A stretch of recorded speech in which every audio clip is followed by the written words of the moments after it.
having the natural Scotty builder. I'm kind of. Are you a little bit surprised that they picked the Morphling into the DOTA though? Or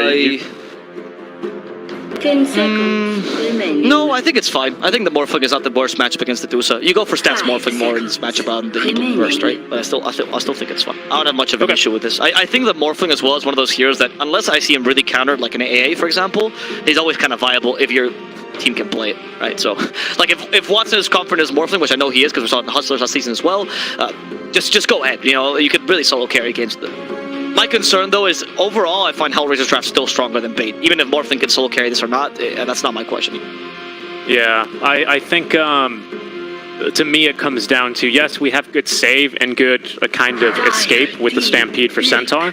But the issue is, much like Mars versus Lycan, having the arena to just fence in a lot of the enemies and prevent them from running away is going to kind of render this Stampede useless if you're trying to use it to leave a bad fight. You're not going to really have that option. We've also got Snapfire Kisses for Inside the Pit, Shadowed even with a lot of AoE spells, and Dusa with the AoE damage and Stone Gaze. So I agree with you. I'm liking this draft so far from Hellraisers, as we'll see most likely a Quas, Wex, and Invoker come through. A little bit nerfed, of course, with the attack speed on the orbs, but overall I think still very strong this game. That was a very gratuitous nerf as well. We were talking about it earlier, like, it wasn't as strong. I think he got nerfed almost as strong as the Beastmaster. You're like, why? But I do like the Quasvex Invoker for this draft. It's really solid. You needed some counter initiation as well to go with you, and you already have the Stampede, which is solid, but can be stopped by a lot of Hellraiser's tactics, so either the Arena or the Disruption, you know, so it's kind of annoying in that sense. Now Tornado gives you a freebie to leave and enough time to actually activate Stampede without worrying about Arena. I mean, I think they fixed their draft nicely. I just don't like Hellraiser's draft a bit more. I think their team fight's very solid. They have a really nice core to play around. It's just really easy to execute as well for them. What's their mid laner going to be against this Invoker? Storm's banned. I mean, let's see. What do you want to pick versus the Invoker? I mean, in this matchup, I really like the Viper. To be honest, I always like the Viper against him. He's a very solid hero, unless you get caught by the Tornado EMP. The only thing I don't like about the Viper is what I was going to say is, even though the lane is super strong, it feels like you're going to really struggle to get kills as Viper, because they're always going to have Stampede. Like, Viper really relies on having Viper Strike. You need to go for like Atos build. Exactly, and I feel like that's going to limit you just a little bit. I think Atos is actually fine this game, to be honest, but I think being forced to go in one particular playstyle makes you predictable, and better teams will take advantage of that. Right, like in a similar vein, I was thinking something like a DK, but I don't love the DK because the Abandon, of course. Yeah. Kunkka might actually be kind of decent, though, because you can't dispel that X. That's a really good point, yeah. Only the BKB is going to be able to do that. Yeah, there it is. There it is. Strong lane as well. I like that. Look at that. When we butt heads together on this, we end up putting together some smart last picks. Two heads equals at least like almost one 5k MR person. One of 10 heroes correctly predicted. And so proud about it as well. I love the Kunkka pick, though. I think it stops the potential burst that you can have on Bait. Like, if you get someone with like Morphling, Lina, Centaur, you can burst to most people, including Medusa in the early. So Kunkka helps a lot with the damage mitigation in that sense. Similarly, if Invoker, like we've seen that the Invoker a lot go for either full Quas Wex, old style with Orchid, or you go for the Quas Wex and then you kind of transition with a Midas into the Cataclysm build, which works this game, by the way, because you have a Centaur and a Lina. So either build is kind of neutered by the Kunkka damage mitigation, which is fantastic. Your lane is very solid. You can actually stop the Stampede super easily with X. It's not spellable, so you can just wait for the Abandon to waste the Photic Shield. I like this pick a lot. I think Hellraiser's a much better draft this time around. Yeah, I agree. And even last time, I think their draft prevailed, and this time with the ease of execution like we've highlighted, I think they're going to be maybe perhaps even a shoe-in to get their, what is this going to be, their 4th victory? So their 8th win in a row in this season. You know, there's not much left to stop them after that here for the Hellraisers. Just how strong that they're looking. What are the strengths of Bait's draft, seeing this? I mean, their lanes are pretty good for the most part, right? I don't think they're going to lose their lanes by too much. Minor, except for the mid lane. Quasvex and Invoker doesn't need to win. I guess your early game is kind of decent if you want to activate the Morphling early. Like, if you play... The issue is that if the Morphling matchup that beats the Dusa, right? The stats Morphling, which is slightly better, where you can go Manta, Scotty, etc., struggles to play it fast. You kind of are a slower Morphling, whereas the E-Blade Morphling gets online immediately. Oh, well, immediately once you get the E-Blade, right? So Well, it's kind of a gamble here, Morphling. You either try to out-tempo the DOTA, but then you acknowledge that the late game is going to be tougher for you, or you can, like, you know, swap from the E-Blade Morphling to, like, a more Monta-style Scotty Morphling as the game goes on, which is also an issue. Or you go for the straight stats Morphling and try to beat them in the late game, which is also a difficult idea, because the enemy team has, I would argue, better teamfight than you, honestly. I don't know what Bait should be doing to really take advantage of this draft that they've done for themselves. It's not a bad draft, mind you. It's just Hellraiser's very solid. It's the double, the double captain combo, the whole little bit. A lot of ideas about the drafting stage, because he used to be a drafter for No Lifers, which was his first team when he played 2 years there with the Kyrgyzstan people.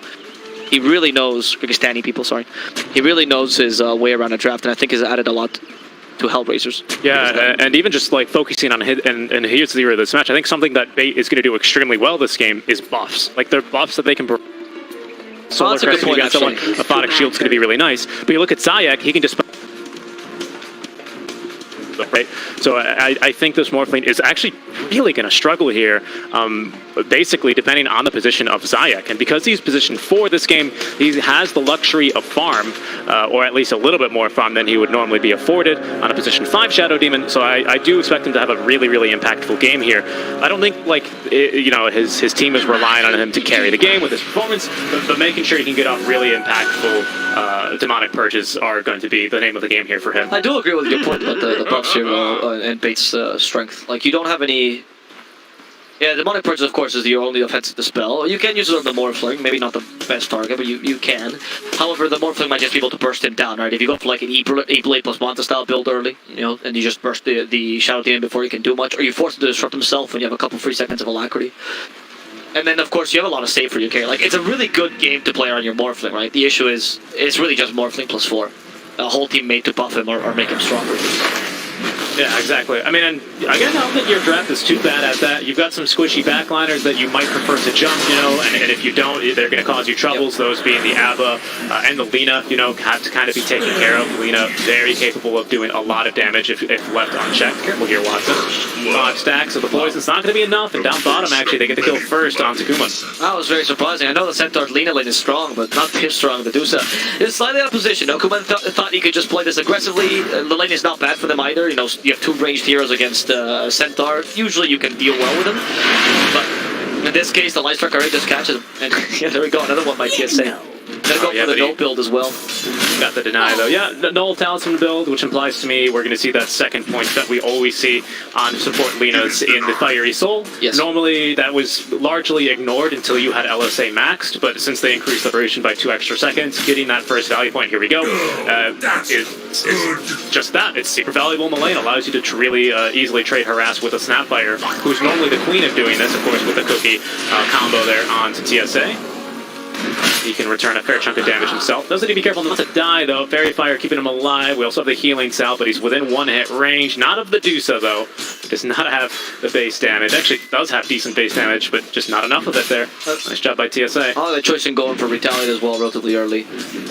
Oh, yeah, they haven't changed it back to return. Because it really neuters the low shredder harassment, right? Not neuters, I'd say, but you still get hurt a fair amount. And I've seen a lot of centers go for like a 2-1-2 build, or even a 1-2-2 build with this, where like 2 points in Retaliate are really the biggest value points, because it doubles the base damage it hits you. And, I mean, if you hit him with a whole low shredder with a level 2 Retaliate, that's already like 150 damage. Fair amount, right? Better than even a double edge. Yeah.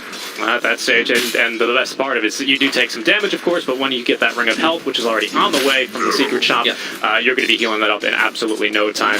Compared to the Double Edge, without the cloak and the hood, you actually take a fair amount of damage in return.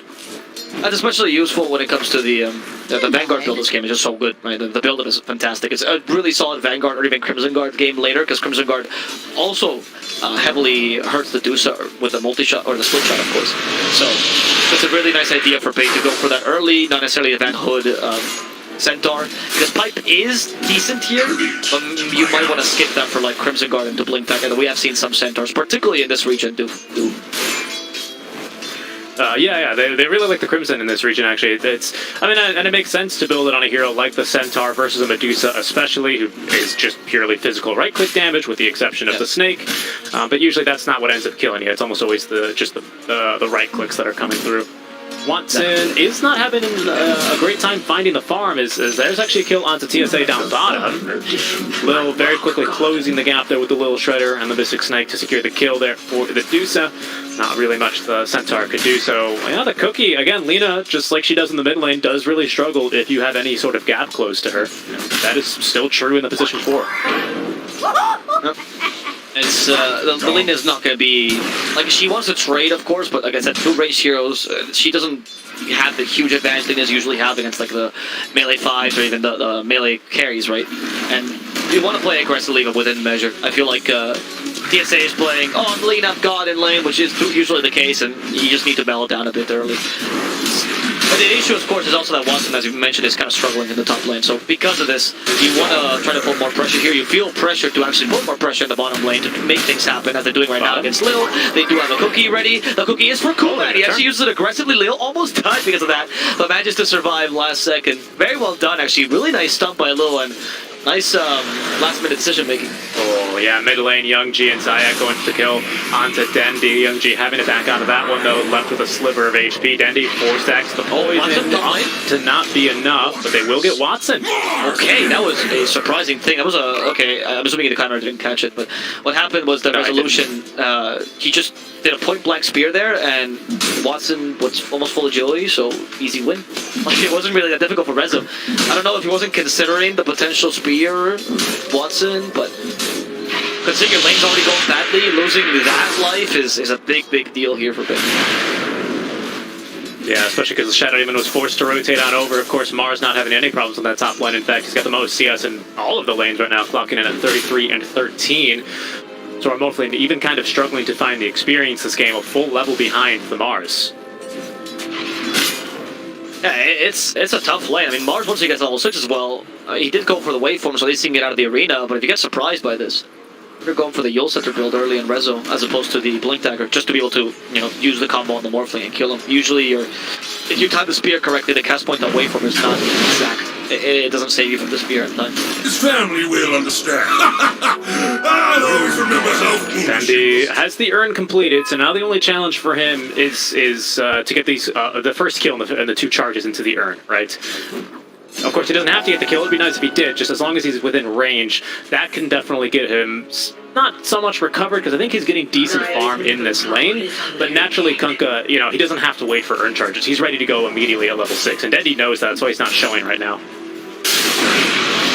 Yeah, he sees Young G and just wants to make sure that he can't push the town for free at least, right? But as you mentioned, you just want to try to gank here if you can, or get someone to gank you actually so you can kill Young G. Young G is just a very difficult hero to murder, and you don't really have the team to do that either. Like, maybe TSA could do that, but the moment TSA leaves the lane, not only is Limitless screwed, but also at the same time, they'll know. Like, they're going to tell Young G, like, hey, they're coming for you. There's no other lane you can really gank right now as a lane. Yeah, and the Abba is just not going to be good enough. Yeah, he can't really just run at the Kunkka pre-level 6 without having the Borrow Time ready to go, otherwise he just died. The Abba's also had not gone for a single point in Curse of Avernus, so as we mentioned, more defensive build, which is fair. I think it's the right build this game. No Fear does like this build as well a lot, but the Curse of Avernus allows you to at least be a bit aggressive. With the burst damage of Vonic Shield, you're nothing. You really don't control the ganks. And this is difficult now for Dendi, because Dendi wants to be rotating as the Quantum Invoker does early, but where do you rotate to? You don't have enough solo kill potential. There's not easy kills neither top nor bottom. Neither is an easy kill mid. You need to kind of try to find a support out of position and hopefully get the urn charges that way, and then that can lead you to kill someone against the DOTA maybe. And down bottom, Medusa farming quite comfortably. Has power treads coming soon, I believe, on the courier. Yeah, that's going to be the courier of Lil, actually delivering 6 more tangos. So trying to stick around in this bottom lane and do a bit more skirmishing here is what that tells me.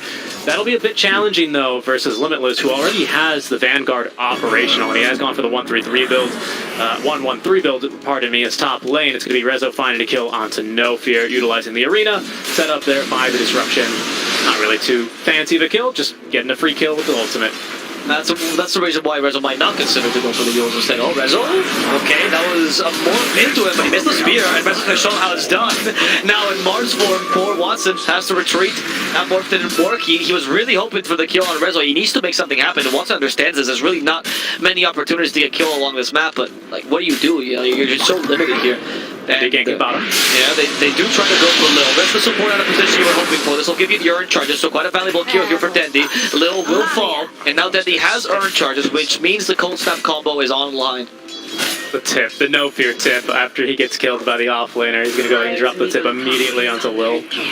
Alright, okay. The Eastern European way of trying to tilt your way to victory. Quite cocky, to be honest, Dendi, and you haven't really done enough yet. But hey, we'll see. There's this guy, he's finally capable of doing stuff, I think. With the Facebook completed, you should be ganking now, unless they gank him instead. They're trying to go A&B, that's taking away some mana from MG. MG only level 2x on the spot. There we go, set up the Ghost Ship with the Taurus coming. On the Stampede, saves him, and Young G trying to get greedy with that Ghost Ship hit. Not gonna happen. Lil instead going for TSA. TSA will end up falling here with one last Dragon Slave, but that's not gonna do anything. Lil at least will fall, and as No Fear just runs at him. Let's go level 2, deals a fair amount of damage, and he's gonna die in the end. However, Dendi does not get the extra charge back because he was too far away. It's okay though, he's still got the one, but now he can't be too willy-nilly on using this. He's got to make sure that whatever he uses this one on, it'll get him a kill. TSA just failing there to refresh the Shadow Poison stacks. Max Shadow Poison, by the way, 113 here on the Shadow Demon, so Zayed really putting good use to this, as they are going to be stealing a little stack that Dendi had for himself. Nothing too major. But that would have been useful for Watson to have as well, who is going for a Vlad's this game? Is that right? No, this is more messed. Very common on Oh, yeah. You just go more of Master Farm and Jumbo because your lane is going badly. Now they finally bat him, Spear, and Evan's like, oh, if only I was level 6. But he's not. So my He's not. I mean, these plays are... It might seem like No Fear is just dying a bunch, and it is kind of true, but what he's trying to do here is he's trying to create space and put aggressive wards and everything, so you know what the enemy rotations are. Oh, that's the last turn charge. They didn't have TSA in range for the stun. It's a bit of a difficult kill. Yeah, so these kills here these deaths here by No Fear are actually giving somewhat space. If they were a bit more effective, and Hellraisers was not so honestly on point of killing him every single time and punishing these plays, actually will give a bit of space to their carry. As it stands right now, though, unfortunately, Pain just needs a tremendous amount of space for them to work, and you don't really have a killing squad. Lean and Centaur is the best thing you can really muster. They're not enough against Kunkka or Mars. Not even DOTA, honestly, because the early points of mana still not give you a huge amount of tank ability due to the extra mana they give you. Yeah, that's true. At least the Centaur is having a pretty solid game. Very similar as of last game, though. Very reminiscent to where he's among the richer heroes in the entire game, not only on his team, as he will not rotate top along with TSA, trying to defend the tower. Tornado, EMP onto Young G. There's Cold Snap, Stampede into the LSA. Stomp as well. They will be able to find and kill the Kunkka. Nicely done. You're going to lose the tower for that, but a very worthwhile kill in exchange. So, Hellraisers, they lose the Kunkka. It's a pretty big deal, honestly, for Bait, and the kill squad kind of works. They're using Stampede also effectively. I love when I watch Eastern European Centaurs, because I feel like these are the best Centaurs, honestly. This region absolutely loves the hero, and they abuse Stampede to a ridiculous degree, going in for these kills that usually would not be possible according to your draft, because you can run away so easily with a Stampede, or even initiate with a Stampede relatively easily. Hellraisers, they haven't lost too much with this, but they now have to acknowledge that their tempo is a bit rough, right? And they need to play a bit more defensively, make sure that you don't give enough space for Bait to recover into the game. Yeah, I wonder what Young G's second item is going to be. Obviously the first item, Armlets. Attacker usually likes to go for the Orchid and kind of just solo gank. It's kind of tempting to have one versus Morphling as well, but we'll see what he ends up deciding to build. I like BKB this game, honestly. Armlet for BKB is always solid. Either that or Heaven's Halberd. Oh, No Fear. Okay, they bring it back with X. He uses the... I think that was too early on the borrowed time, because he didn't dispel anything in the end. The Tornado to give him more space. No Fear Hammer has no ultimate. So much effort just to try to save the 5. And yet, at least he wastes time and ultimates with the enemy team, so it could be worse for them.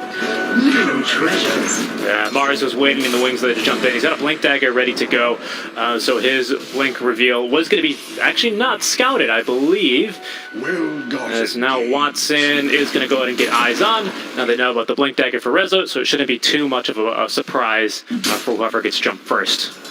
And now the issue with the creating space for Bates is that they're trying to desperately get Morphling online, which is fine, and that's the right play, but against the Deuce, usually Morphling beats most carry because his natural farming speed without any sort of ability is better than the majority of carries. But not against the Deuce necessarily. That's why you need to engage in kills like this one in the Mars up top, and that's going to be an easy way for them to take down Resolution. Invoker nearby, also Tornado. They go for the Channel Demon. Zayak in trouble as he gets hit by the urn. Zayak will not be able to use anything to save himself, and then he will end up finishing him off with an auto attack. Got the urn charges back as well, very important.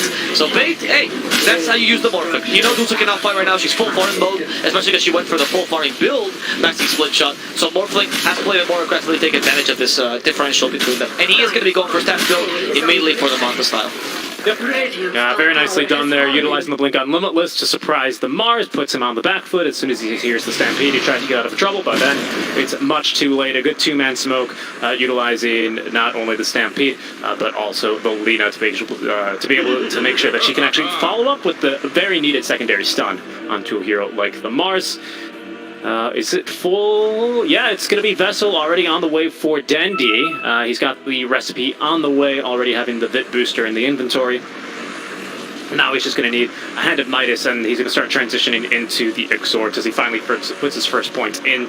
We can see this meatball. It's going to travel very far, but not do a lot of damage. No, the whole point of the meatball here is just to, I think now is just to clear waves, because honestly, is this even a combo you can afford as Squash Wax? Not really.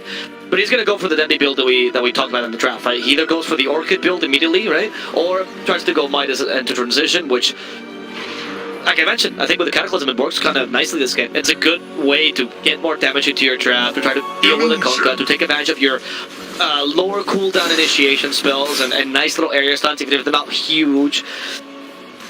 Also gives you secondary core, so you don't have to rely solely on the Morphling, so then he's just not a buffer. I like that. Oh, Morphling did swap builds though. He could go for the E-Blade now. He wants to get activated immediately rather than try to beat the Dusa, which, okay. Okay, we'll see how this works out. it. I like the points as well for the Kata, because we have some pretty... Okay, there we'll find Dendi with the smoke, Blink Dagger, Arena, Rezo nails the spear. Dendi's got no Ghost Walk. He's going to try and TP after he lifts Zyke. The lift duration not going to be long enough. Comes back down into the Disruption, wakes up into Hellfire as the kisses will rain down on him. That's going to be Rezo getting the last hit there, 421 gold for him. But Kata's going to be nice to have this game, because you've got a lot of stationary cores, right? Dusa just wants to... I mean, with the exception of the ulti active, just wants to stand in one spot, let enemies come to her, and start blasting.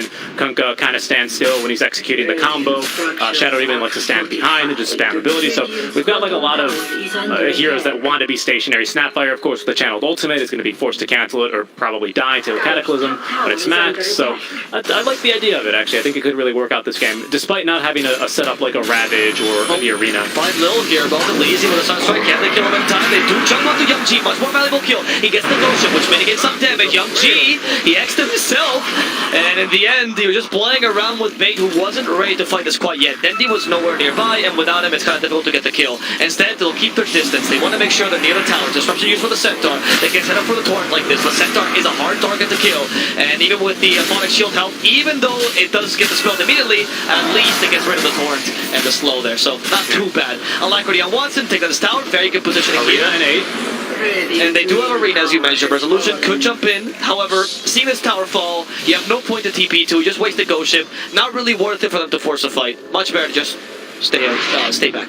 Yeah, they just don't have the ultis there to fight with, unfortunately. But that's Bait, yet again, kind of doing the same thing as last game, where they get a ward up right here in this spot that actually, I think, who pinged that one? It was actually Zayak that pings it, and they recognize that they've got vision up here, and they just feel so confident in taking a fight very early on. I think it makes a little bit more sense this time around against the Medusa. But who's again not really ready to fight at this stage, even with the Manta style, is going for Diffusal Blade next. Okay, that is quite fascinating. I mean, it is a counter to Morphling now. Remember, guys, Attribute Shift does work now, so it costs mana. So now you can actually buy Diffusal and deal with a Morphling. However, it's still surprising to see this build in a Dusa of all things. Rezo is stalking Dendi. Yeah, he has Arena. So I think Dendi is dead. Yeah, there we go. Nice spear, by the way. Morphling spear as always, and then they catch the one in card. The Ghost Ship, Dendi's dead. Bye-bye. Like, there's no chance he'll survive that. They used 3 ultimates for him. Though I think that's kind of justified, because Dendi is trying to recover. He's trying to change builds. When you go from Quas Wex Invoker to Quas sort of this Midas idea, it's a very expensive change, and any kill that happens right now is a huge detriment to your transition. Yeah, especially because we have not really been able to utilize the vessel that we've spent 2,000 gold on, right? So it's kind of just being a bit of a sunk cost. Good stats for the Invoker, of course, but it's not really yielded any real gold or benefits. The ROI, if you will, not too high. You'd like to take that one to the moon. As Watson, already with E-Blade, very confident pushing down bottom without the arena, without the kisses. Don't really have a great way to initiate on him, but the Spear's going to connect. He did not get off the attribute shift. The Cookie is not going to stun him up. There he goes. Counter initiation now from Limitless, who's going to use the E-Blade to amplify his double-edge damage. Watson and Limitless are maybe considering to go for more. There's going to be now the full TPs. LSA catches Zayak. They did with the Laguna Blade now to try and put him down, as Young G just with a torrent, a little casual Tidebringer cleave there to do a bit more damage. They don't have detection here for Zayak, hiding using the shadow and blood in the trees, using the Overwatch method. He's going to be put safe and silent. I've seen this play so many times from Eastern European players, Zayats by the way. The Shadow Amulet to save themselves. It's happened on multiple games. This has been a key point to save themselves. It's quite funny to see. It's really good, obviously, because Glimmer Cave is fantastic this game, especially now that you saw the Morphling going for Eaglet.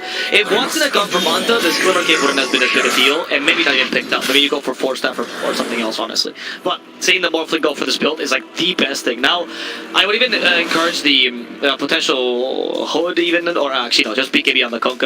Yeah, just make sure you mitigate that damage, because their physical damage is very lacking, even with a lack for the Kuman. Trying to burst them down. This nice like a race. Tonka has been used, by the way.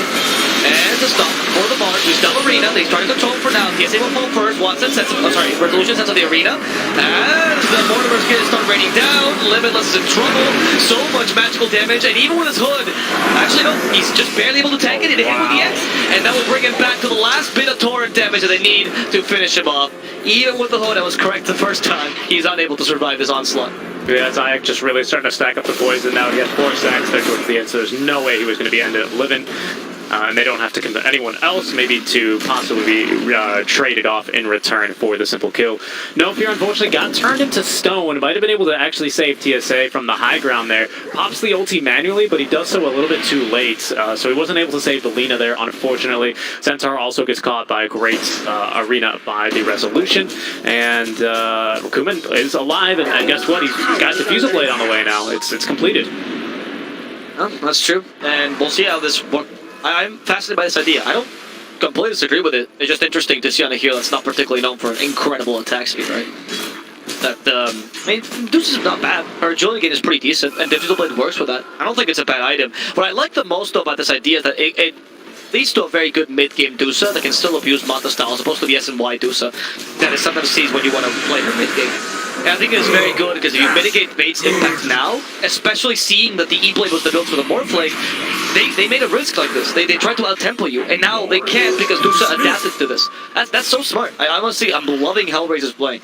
Yes, she creates some of Bait's plays, and they are playing quite risky, as often not many contingency plans of this draft. However, Hellraiser is just like knocking them down one by one with an impeccable optimization execution. Yeah, and of course these range illusions will also do a little bit of mana burn. Only 8. It's not bad, but you have to remember we've got 2 from the Manta, an additional possibly 2 from the Shadow Demon, so it does start to add up. True. It does start to add up. What I'm kind of curious about, though, is I wonder, like, if maybe this was the game that we'd see the one item that everyone's completely forgotten about, the Mage Slayer, possibly get picked up instead of the Diffusal Blade. Because Mage Slayer, to get rid of and reduce the Morphling's damage, sounds tempting. I think it's a little bit far-fetched, though, because, you know, you need to land the auto-attack to do the minus 35 damage amp, and usually Morph is just way too fast to initiate onto you. So, I don't know, I like the idea. I'm looking forward to seeing if it works. Mage Slayer is very similar to the Diffusal Blade in what it's supposed to do, right? It's a mid-game, big agility item for like carries that want to just play a bit faster, right? So it's kind of useful for like the heroes that can pick up the Diffusal Blade can definitely pick up a Mage Slayer as well. But the thing here, why I think even if it's not the best item, or maybe Mage Slayer's a bit better, it's so much better to go Diffusal Blade here, is that you're winning, you want to be aggressive, and you know that Morphling without mana will struggle.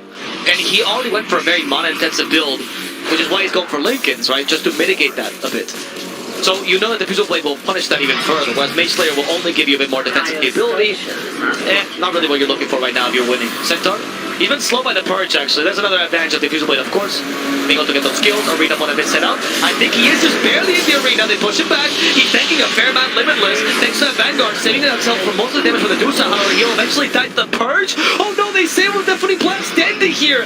Making sure his newest addition to the team will not suffer. Resolution is now struggling to get away as Lightstrike Ray finishes him off. Bait looking for more here as Watson turns into the Kunkka. They force the BKB from Young G, as Young G does not want to taste his own medicine here. No, he does not. Really, really nice fight there from Bait. I think they were super caught off guard there by the Diffusal Blade, because Centaur looked like he was going to turn and stomp or stampede, and he just found himself with 0 mana. he couldn't do anything, but as soon as his team showed up there, they were able to provide him the amount of support he needed. Stays alive. Mars wasn't really able to escape as easily as he thought. He kind of just runs up to the walls of the map and goes, well, I can't go any further from here. And then they even forced the 9-second BKB on the Kunkka. Good fight for Bait, all things considered. Yeah, but still really, like, Intimidation is clearly working for DPC. Like, I like the idea here, especially when you get the split shot uses modifiers later on. It's going to be a nice little thing where you aren't constantly taking mana, as you mentioned. Not just from the Morphling, which is what I was concentrating on, but also a good way to deal with Centaur, a good way to deal with Abaddon. Very, very smart. The thing about Bait though now is that you just got minus on Invoker, and now that these guys start to transition actually effectively this game into a solid quasi-sword Invoker. And when you have that, now you'll have a secondary core, and Hellraisers won't be able to just concentrate their efforts on the Morphling or kill the Centaur, which is what they're trying to do until now, but rather have to deal with the Invoker as well. Dark's gonna break. Rezo getting the jump in, but it's no fear. He's caught. Looks down now, trying to get that counter initiate. There's Stampede earlier on. Disruption though to dodge a lot of the damage. Sunstrike and LSA both juked. As now Lina is gonna be hit with the Demonic Purge. They're gonna get a kill into No Fear, who is stuck beyond enemy lines. Then TSA is going to drop to the Illusions. Kill going to Zayak. Watson with Lincoln Sphere proving a little bit difficult to catch, and he will be able to wave from away to safety. Alright, I like the original play by No Fear. That was a disappointed parent's sigh, if I've ever heard one. Because I like what No Fear is doing constantly of like, hey, I'm Abaddon, I really don't need items, I'll just die. Like, sure, like, let me die. But then Bait has this thing where like, oh, he's my teammate, I don't want him to die. Just let him die. I mean, he didn't create space, but he kind of tanked a gank where you had the disadvantage there, right? So just let that happen. Lina going in there, trying to save him. Just use Tornado if you really want to commit something, but that's it. Don't put anyone in harm's way, because you're Abaddon of all heroes. Abaddon is gonna die. Who cares? It's he needs to learn the SSA Spartan way, where he's been very vocal in interviews, or rather, his team's been very vocal on his behalf by saying things like, "Spartan just yells at us in voice comms. Don't worry about me. You don't need me." A couple of expletives in there as well. Leave me alone.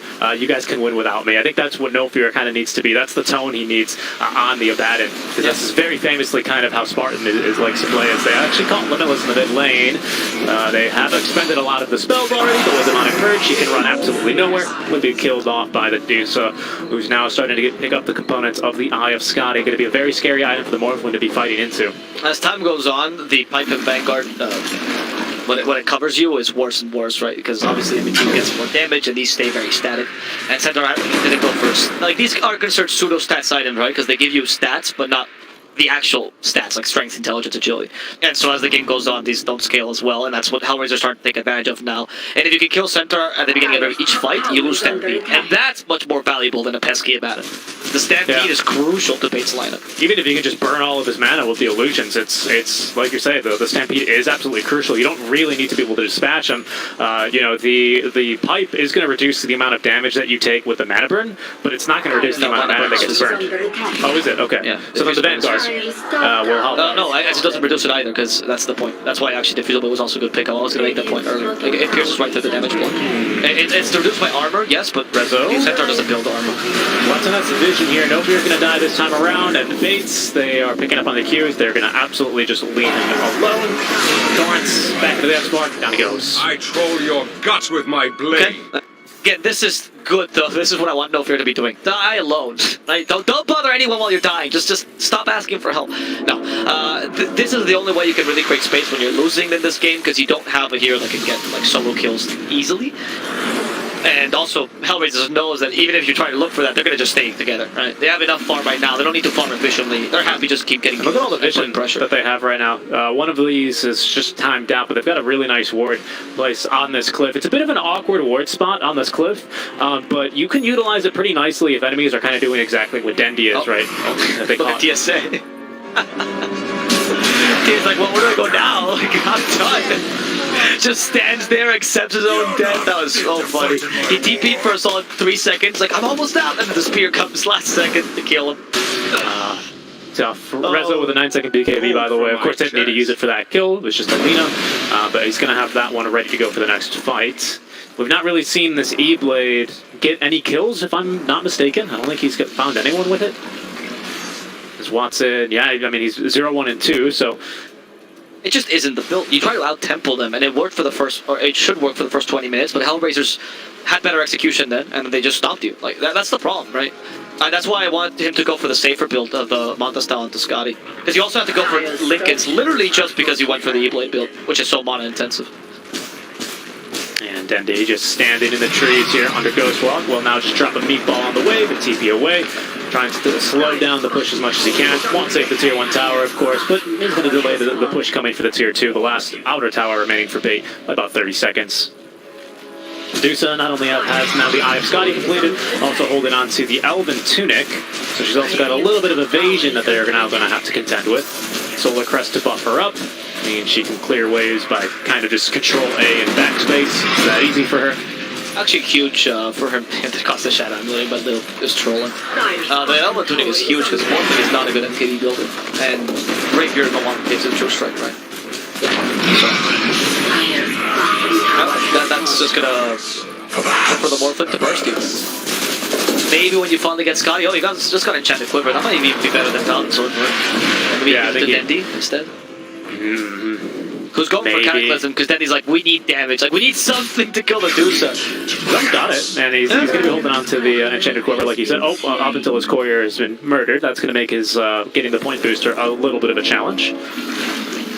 Watson is closing in slowly but surely on the Eye of Scotty. He's got enough for the second point booster.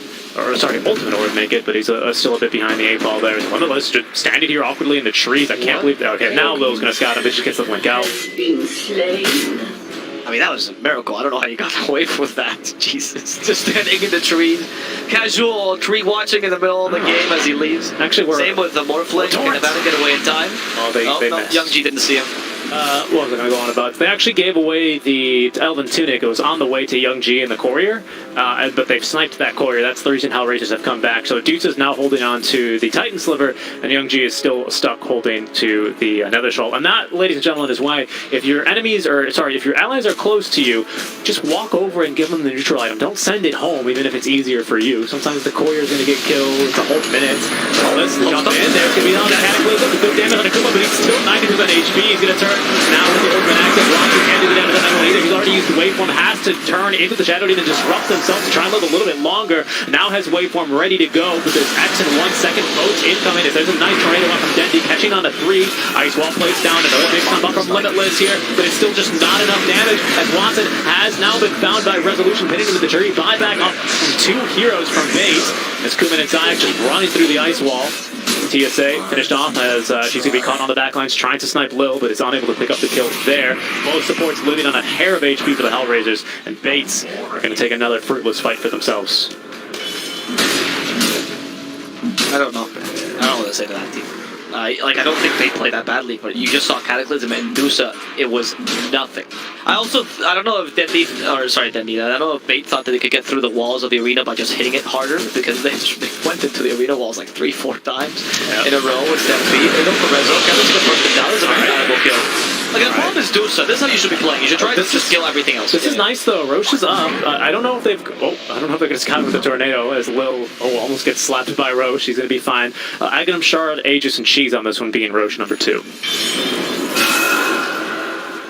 Okay, I mean, I don't think it's over just yet for Bait. You just need more items for Morphling, so you have sustained damage for the Dusa. And again, I think now that Bait got a cold glass of reality to their face, like, alright, we cannot kill Dusa. She might seem like a target, but she is. She is literally unkillable. There's no damage that we have. But if you kill her teammates, honestly, not that hard to kill her afterwards when you surround her and control her. You have enough control for a day.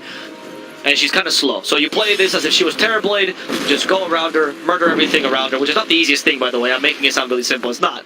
But it's the best bet that you have right now. Just kill her team, Forehead. But, I mean, you're right. I mean, what else can you do, dude? Like, what? 2200 HP. She's incredibly tanky. With Mystic Snake, she gets, you know, so much more mana and effective HP back. It's at least has the short. Yeah, so Cold-Blooded is ready to go. And that was, by the way, that was a max level exhort Cataclysm, right? With Ag. It didn't look like it. It didn't look like it, not versus the DOTA. No, it's just so difficult. She's close to level 25 talent, and honestly, this game, she could afford to go for 75 intelligence, but she just wants to be the biggest losers in the world. And I really do think she becomes unkillable there. And most of the offensive splits are using modifiers. I think either talent is fine, though. Like, this game is very much in your favor. Aegis to the DOTA, Cheese to the Kunkka, and Lil's going to grab the Aghanim Shard. It's in the backpack for now. I imagine they might want to give it to him. I think having the tidal wave is actually kind of nice for Young G, if you can put yourself in a position to use it. Very flashy ability. The shard for Sapphire is too good, I think. Especially because, in this case, Lil will have a harder time farming the shard than the Kunkka. So, if Kunkka really wants that shard, it's not a big deal for a mid laner. It is quite a big deal for someone. Yep. Very true. So it's nice to think of your supports every now and then and toss them a cookie. You know, after all, Lil's tossed many cookies this match, and which have saved Resolution's life. Indy is committed to this, though. He's going for a refresh. He's like, well, one Cataclysm didn't work. Let's see if 2 Cataclysm works. I don't know. I don't think it's going to be enough damage either. I think it's really your Morphling that needs to do stuff here. Resolution walks in. Nice, they can't blink. The tornado. And they even find a quick kill. G, very important. Bursting it down. And that's what we so important. Okay, Cataclysm has been used. That's not going to be any damage to Kuma as the Stone Gaze comes out. They need to retreat to the stone. But Morphling is doing stone. Wanting is not animation in time. And they're all going to fall in quick succession. 3 kills the way of Hellraisers. Dendy setting up the ice wall, not knowing what to do to save his team because he had used pretty much all his defensive spells. Bait. Decent initiation, but getting caught in the Stone Gaze there towards the end. And Watson, again, not running in time, right? Just needing to leave as soon as possible. And he's going to go for his second defensive item in the BKB. Yeah, that was a really, really nice Stone Gaze. But even the cookie to follow up from Lil, who has to stop using the kisses early on because of the Cataclysm. Well, I was mentioning earlier regarding the why Kata is actually pretty strong in this game. But he puts himself in a great position to get the cookie stun. Following up, it looked like Morph was going to be able to escape there. But all of a sudden, a cookie onto the illusions, of all things, actually, from Kuman, end up netting themselves the extra few kills. As Kuman with a very fancy man to dodge there. Juke into the LSA, be able to destroy the bottom lane of Barracks just as easily. We actually have a full Daedalus on the way, about to be delivered, as there's the arena. Trying to kill TSA, gonna get speared to the wall though, and killed off. Has buyback at the very least. As there's Zayak actually blinking forward. They found Dendy with the disruption. He cannot ghost walk either here, unfortunately. Hit already by the dust, preemptively trying to retreat underneath this tier 4 tower. Rezo though cannot be stunned under the effect of the BKB, but he doesn't have the damage here without the Medusa. Now actually really getting chunked by the tier 4 towers, but he's going to find safety and a recluse with his team as Kuma is here, almost just three-shotting TSA. Down he goes. Watson's now going to return as No Fear had to use the ultimate there. Healed up fully by the secondary shots of Kuman. Now it's a 4v5. Rax will fall relatively easily. They have a couple of Rax they wanted as well. What's stopping them? You're stopping the Aegis. There's no fear. I don't think you can do anything anymore. It's gone for the split shot, uses modifiers this game. I mean, might as well. You're about to win, right? Who needs the tank ability? You have an Aegis, for God's sake. 2 lives. I think that this is going to be over. I don't think Bates can defend this. Yeah, it feels really difficult now. Status resist. I mean, controlling Watson. Yeah, trying to blow up Young G a second time. It's not going to work. At least gets the waveform away. Kisses raining down. X marks the spot. Coming in for the heal hard to death. There's going to be Limitless stampeding his way through the arena, but will be killed off. There's the horn for the Mega Creeps. The double tip here. Rezo onto Dendy. Lil for TSA. As Kuman is going to now focus his attention on the tier 4s. Cataclysm incoming, good damage to the side, but not much of anyone else. They have Kuman with the disruption. Now Watson's been trapped here. Has to be bursting to use, says Kuman, as he's pinned to the tier 4 towers, killed off, but forced the GG from his limp body. Bendy is going to be allowed to live as he retreats into the fountain, but the Ancient's going to be exploding, and that's going to be the 4th victory for Hellraisers in season number 2 as they go 8-0 throughout their season 2 run. Very impressive performance by Hellraisers, for sure. I think they played a really solid.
Your turn to ban.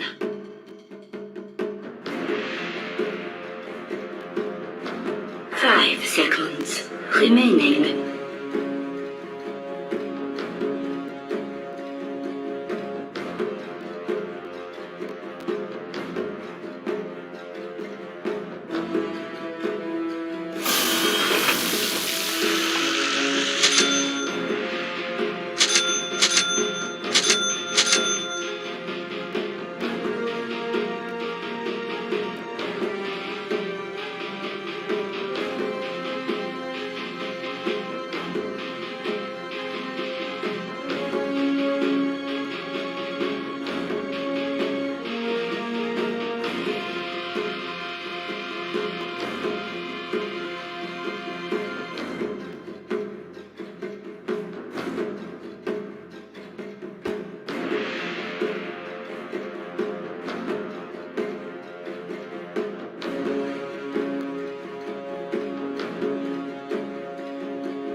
From the nether reaches. It's in the bag. Prepare for battle.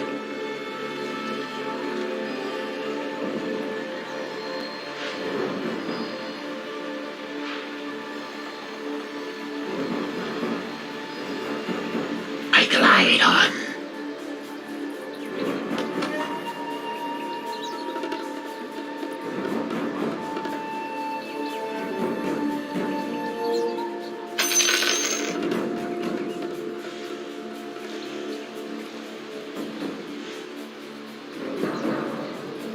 Yes.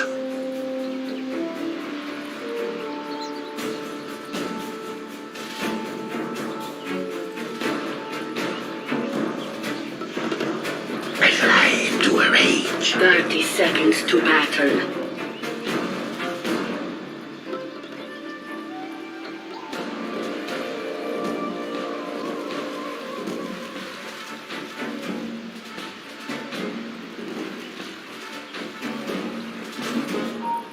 I fly.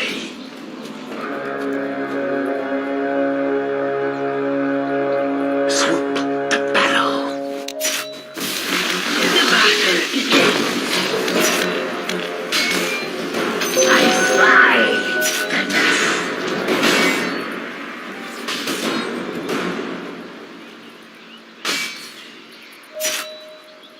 Thrust ahead.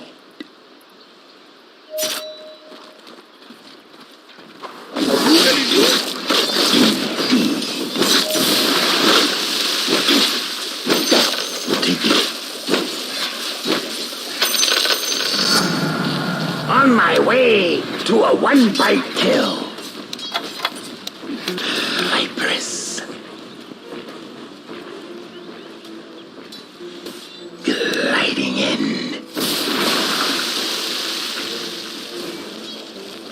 On leathern wings.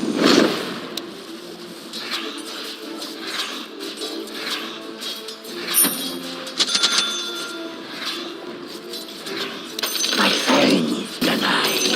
Bounty. Swiftly.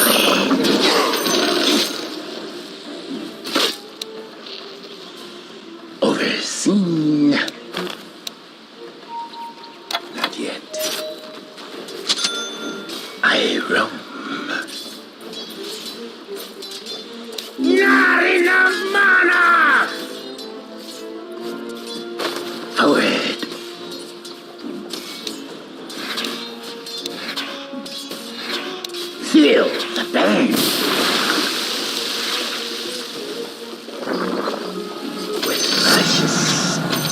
Soar higher. I fly into a rage. Indeed.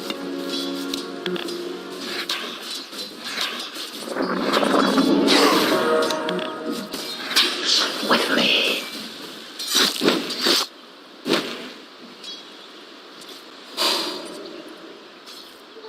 I fly. Swoop to battle. Poison burn.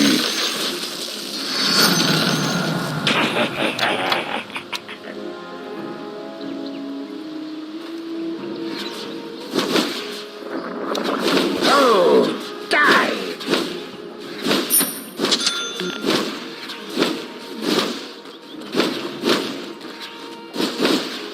I glide on.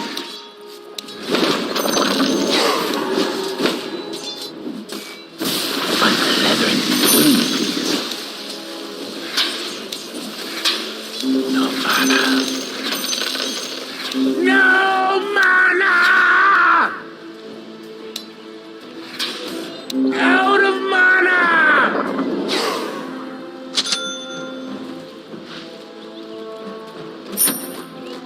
Overseen.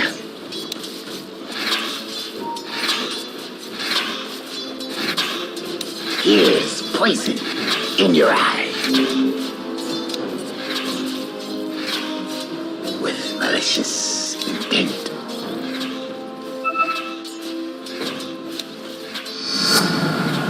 My poison constant forward. Gliding in.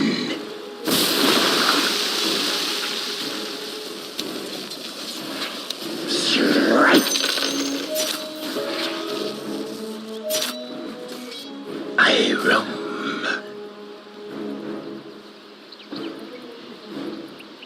Sweet salivation.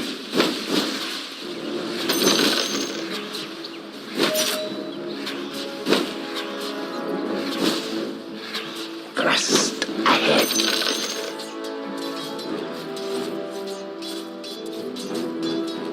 Yes.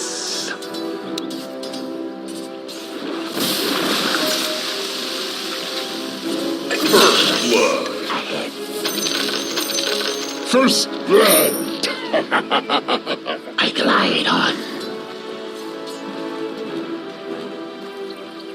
Swiftly. Overseen.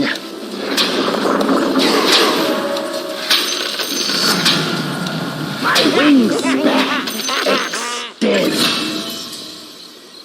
I roam.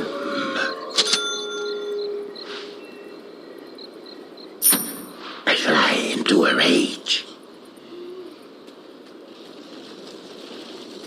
Yes. Attack!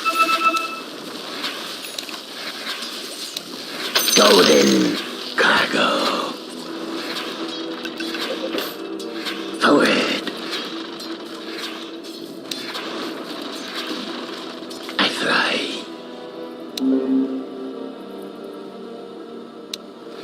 Spinning distance. Indeed.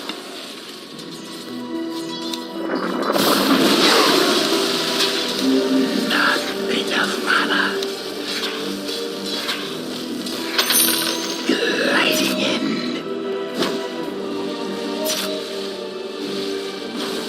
Swoop to battle. My flight muscles bulge with malicious intent. On leathern wings.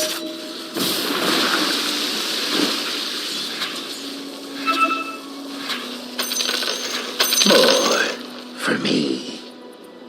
Swiftly.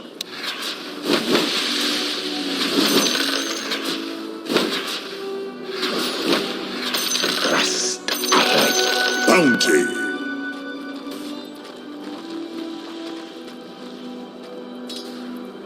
With malicious intent. Overseen.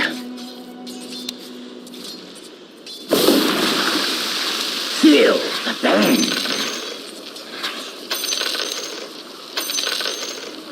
I glide on. Indeed.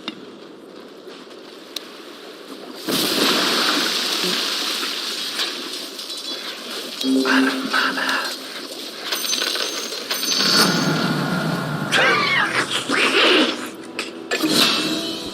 I fly into a rage.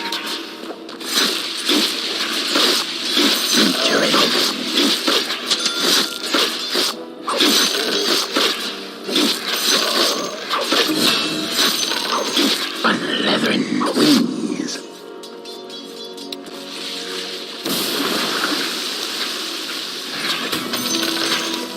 Hyperis.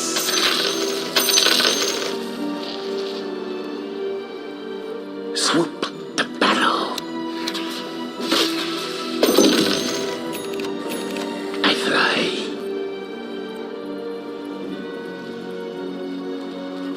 Gliding in.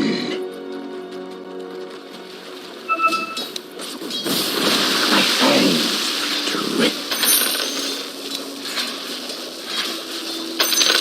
Forward.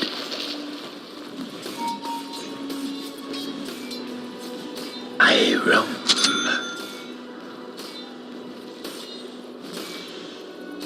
Yes.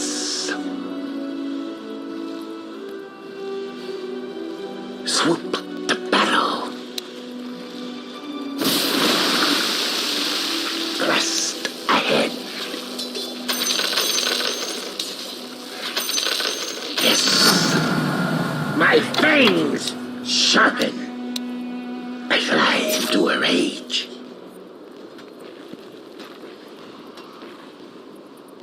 With malicious intent.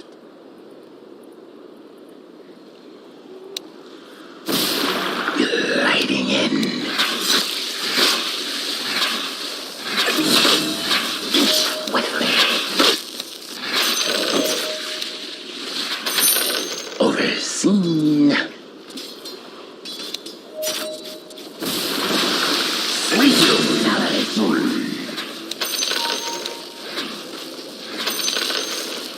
Indeed.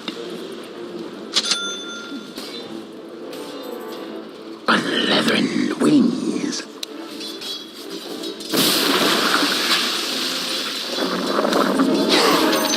No mana. I roam.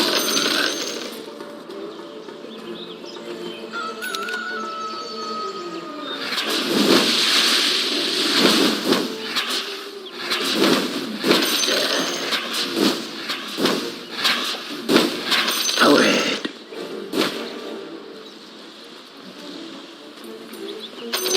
Mine. I glide on.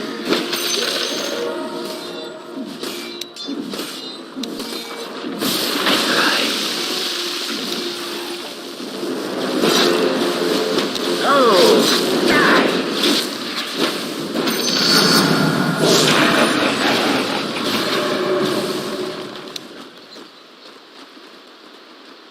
With malicious intent.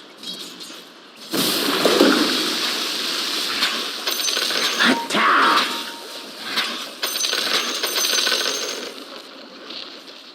Gliding in. I'm not ready. Strike! Beat your end.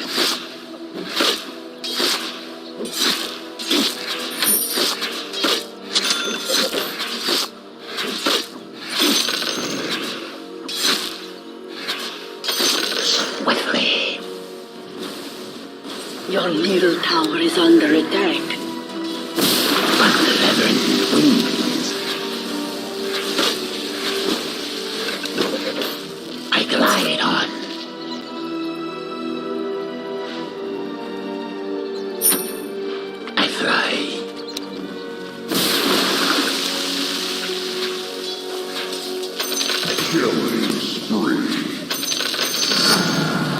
my flight muscles. Boom.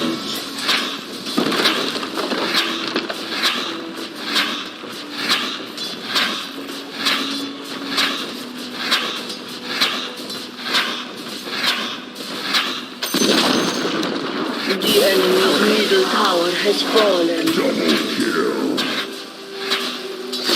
Here's poison in your eye. Your top tower is under attack. Dominate. Ahead.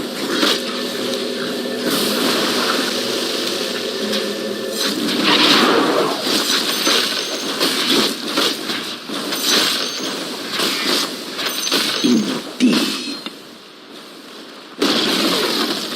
Your top tower has fallen.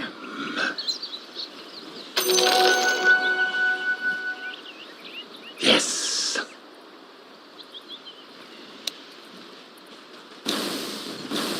Overseen. Swoop to battle. Killing spree. I fly into a rage.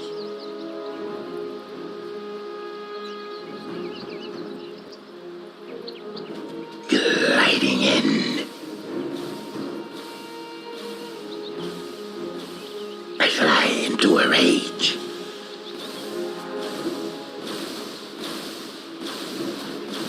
I glide on.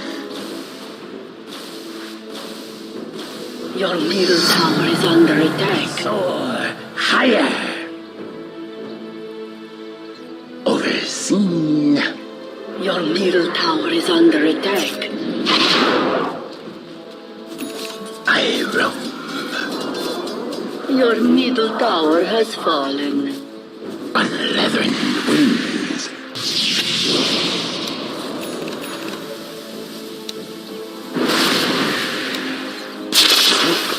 Battle. Thrust. I'm under attack! Yes.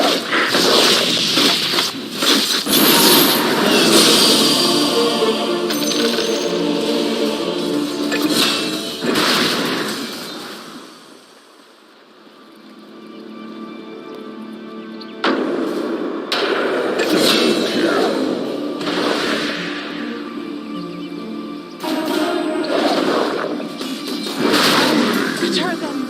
This.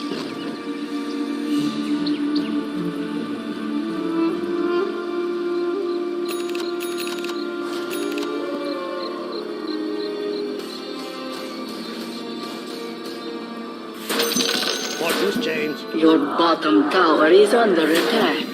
Radiant structures are fortified.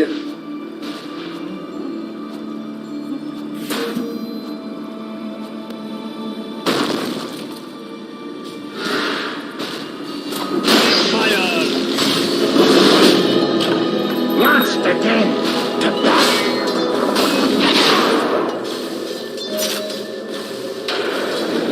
Swiftly. Industry of king, Malicious. but never equals. Forward.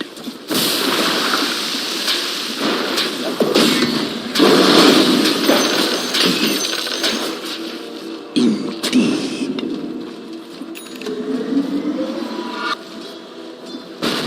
I fly. Your middle tower is under attack.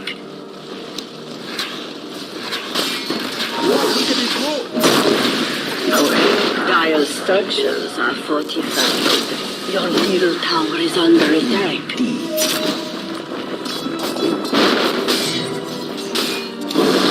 Spinning. The enemy's bottom tower has fallen.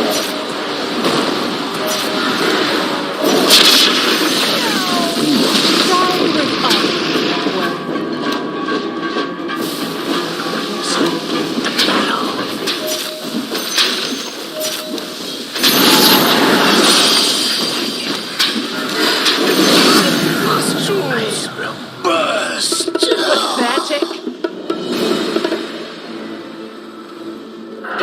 structures are fortified. Moon's blessings.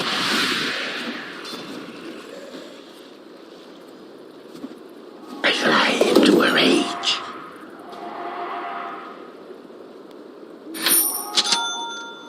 I glide on.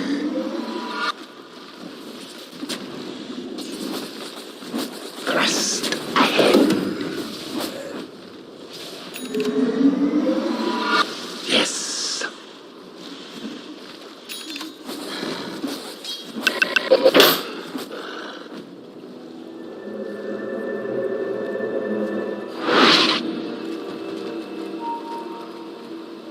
Gliding in.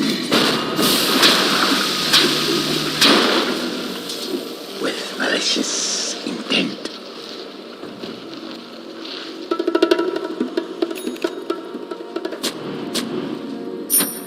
I fly. Overseen. Golden cargo. Swiftly. Forward. Your bottom tower is under attack. The battle. Your bottom tower has fallen. I fly. Your top tower is under attack. Overseen. I fly into a rage. Poison burn.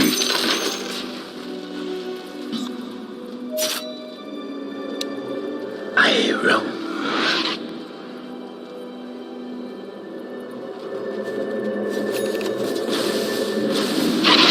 Indeed.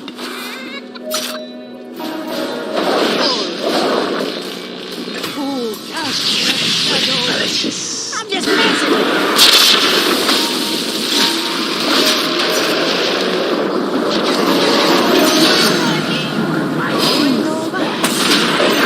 Extends. Gliding in.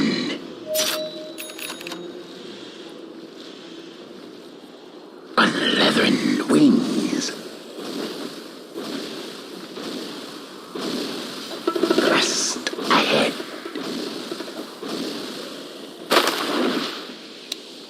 Yes. I glide on. I roam.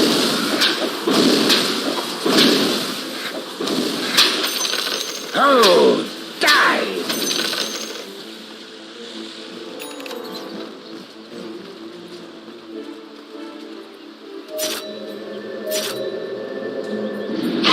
Overseen. Swiftly. Swoop the battle. I glide on. I fly. With death. I fly into a rage. Yes.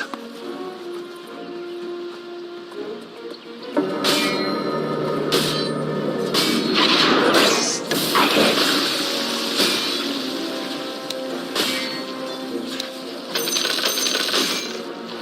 Strike. Indeed.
I roam.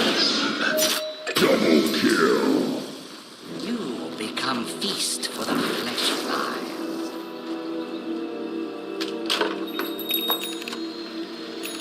Forward.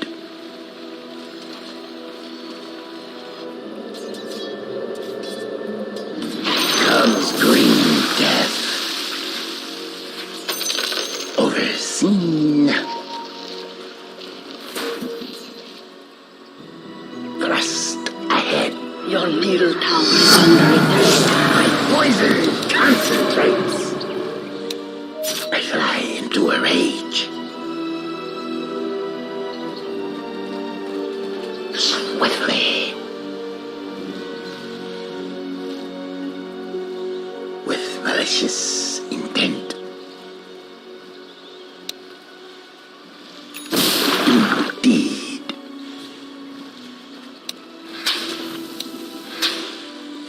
On leathern wings.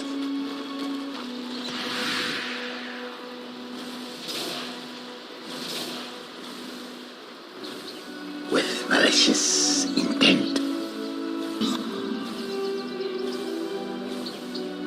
Indeed.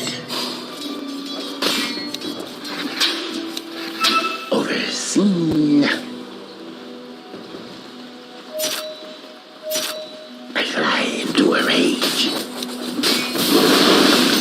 What's it, James? On leathern wings.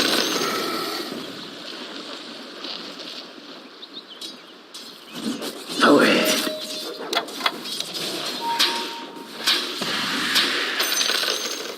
I glide on.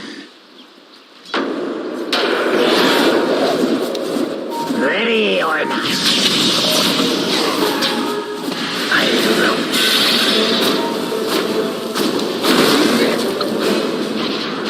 Sliding in. Engage your Bottom tower is under attack.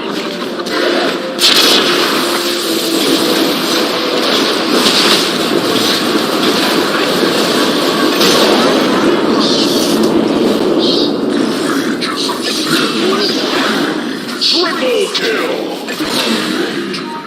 Ultra kill.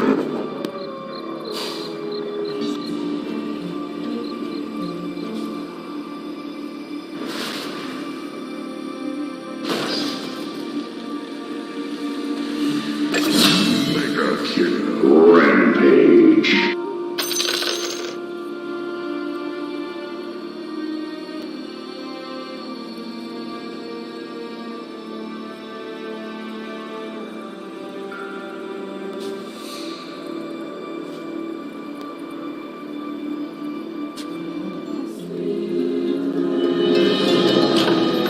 enough waiting in the wings.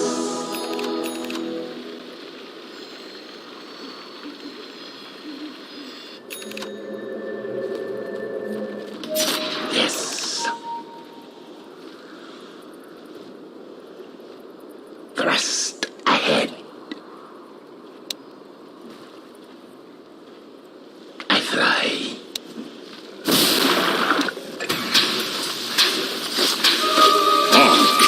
Energy. Cargo. Swiftly. Swoop to battle. Forward.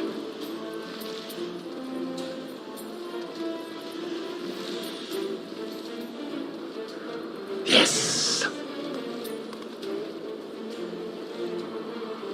Overseen. I glide on. I roam. I'm not ready. Gliding in.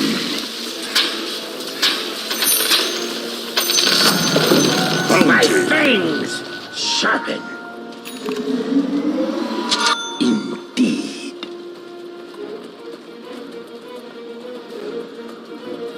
With malicious intent.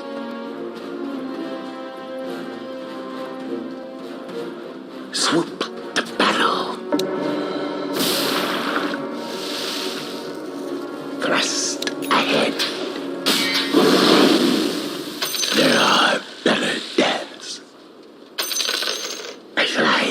a rage. I fly.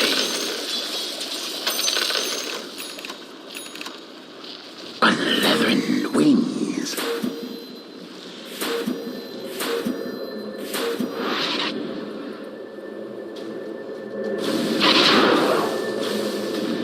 Swiftly. Gliding in.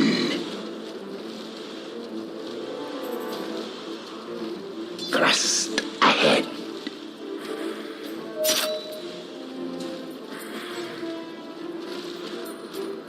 Swoop to battle.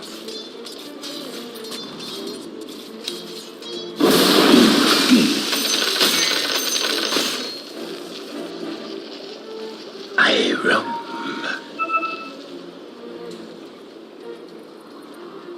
I fly.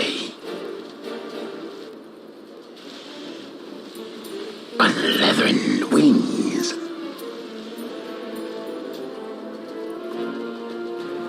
With malicious intent. Your bottom tower is under attack. Rage. Quick death. Overseen.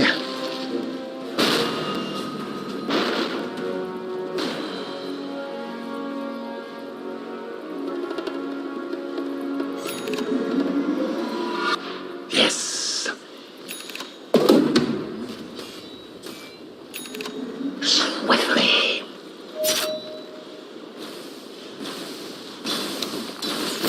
Forward.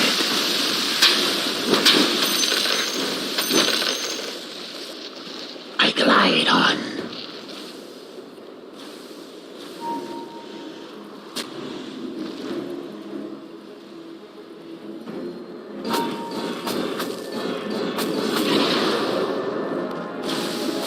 Swoop to battle. I fly.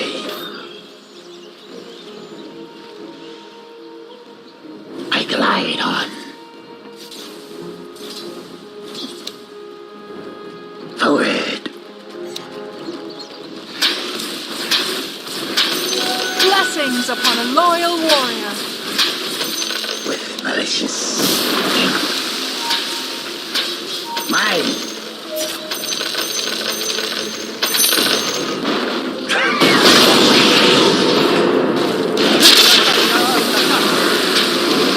That was Gliding in.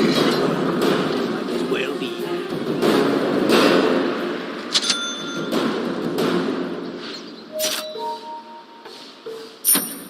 I fly into a rage. Overseen. I roam.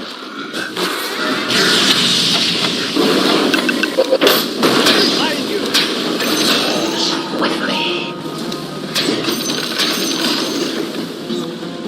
On leathern wings.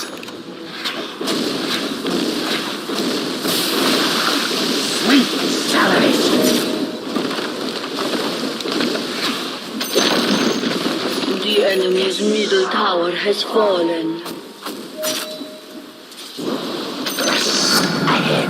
The enemy's top tower has fallen. Indeed. Swoop to battle. Gliding in.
to the air.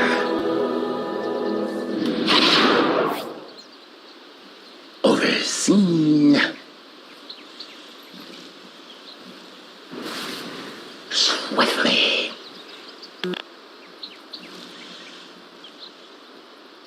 Yes.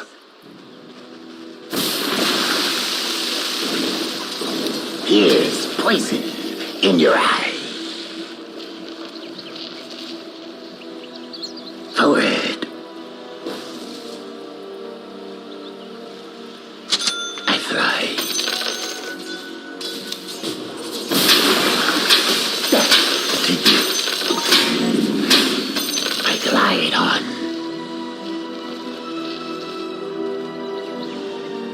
On leathern wings. Thrust ahead. With malicious intent. I fly into a rage.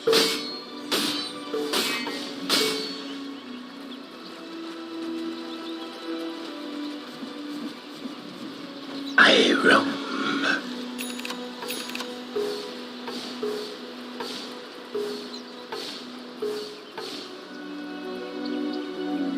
Thrust ahead.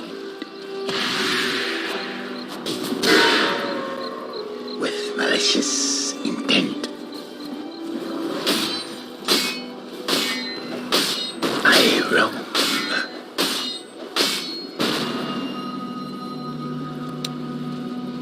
Indeed. Be trained. Swiftly. I glide on.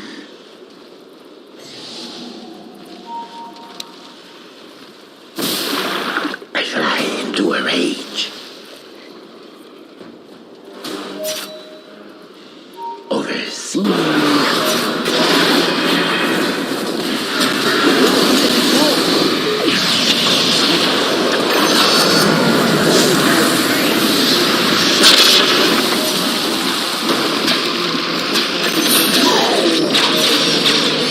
I'm under attack!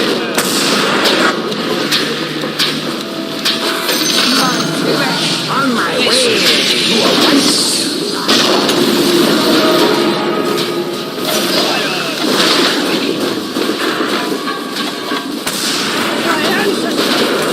That was fun! Hey! That hurt! My poison Oh, are we concentrates not going to beg? on leathern wings.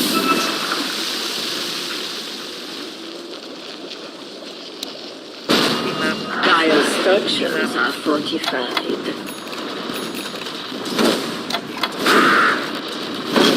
Gliding in.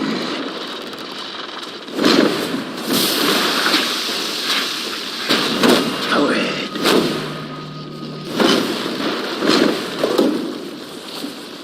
Indeed.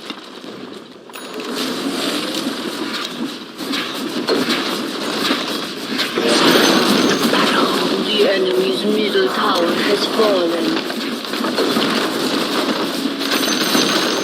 On leathern. The enemy's middle barracks have fallen. With malicious intent.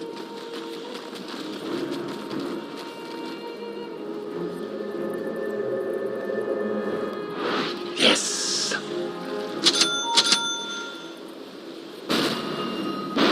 I roam. Overseen.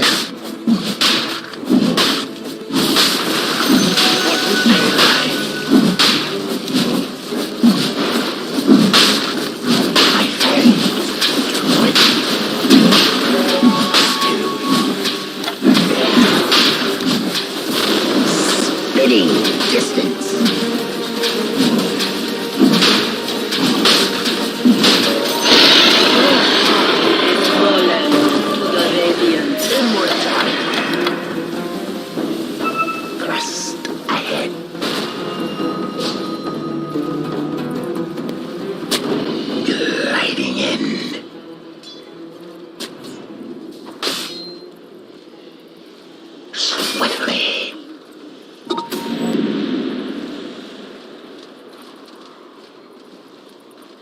I glide on.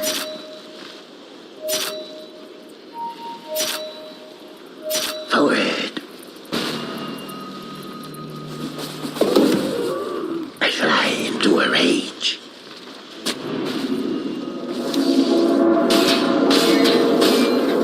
Swiftly.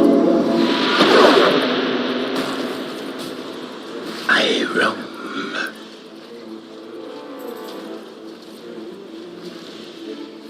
Forward. Poison burn.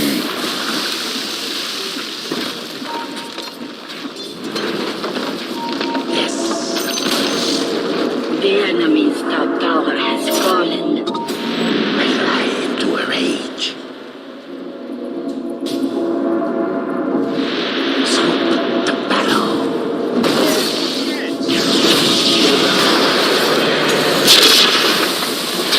Golden.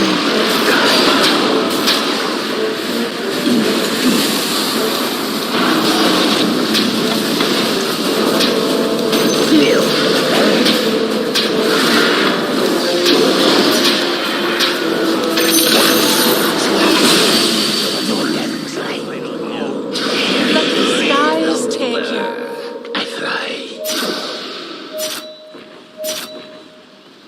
Thrust ahead.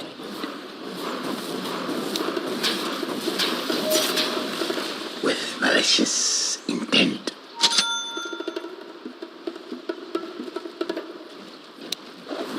Overseen.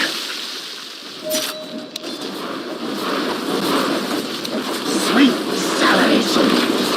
Your bottom tower is under attack. The enemy's top tower has fallen. The enemy's top barracks have fallen. In your eye. The enemy's top barracks have fallen.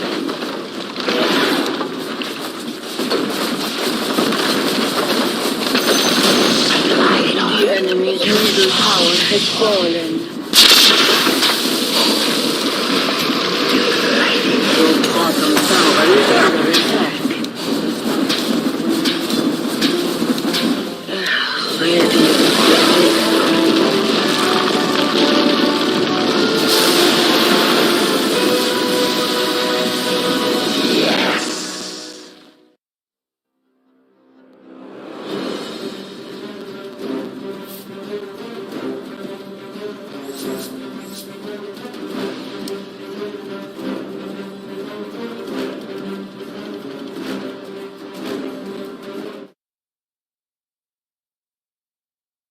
After the major, honestly. Na'Vi looks like a shell of themselves. Yeah. And Spirit's playing well, but I feel like, yeah, they've improved, but Gambit and Na'Vi also took a step down. So VP, maybe they're not up to true form, and they're playing at an 8 out of a potential 10. They're still the best team in the region. Yeah. So they're heavy favorites coming into this, and I think they're going to just stick to the standard. The patch didn't change too much for them. I foresee a lion, a timber saw. Ooh. I am anticipating at least some of those bans, but of course, one big player who is a big part of Virtus Pro is Nightfall, and he's also, like many of VP, newer to the scene, so let's talk to him a little bit more about his origins in Dota 2.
VP squad in the finals, and then not long after, And- VP's like, all right, you guys are the real VP And squad. Then they looked at the bill for the salary, like, geez, like, you guys spent $800 on, well, never mind.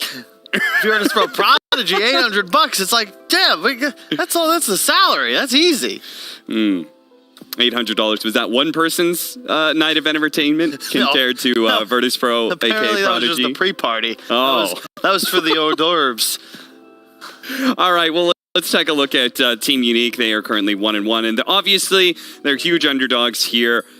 Can they actually, I mean, they had a bit of a roster switch up, right? Can they actually take down Virtus Pro? Is there any chance of that? Or are we just looking at seeing if they look okay against VP, and therefore maybe they can beat some of the other teams? I mean, I feel from the last showing that we saw from them against Windstrike, I was expecting kind of good things from this squad. You know, it's got big names, it's got those old names that have been around for a long time, and have had solid results in the past.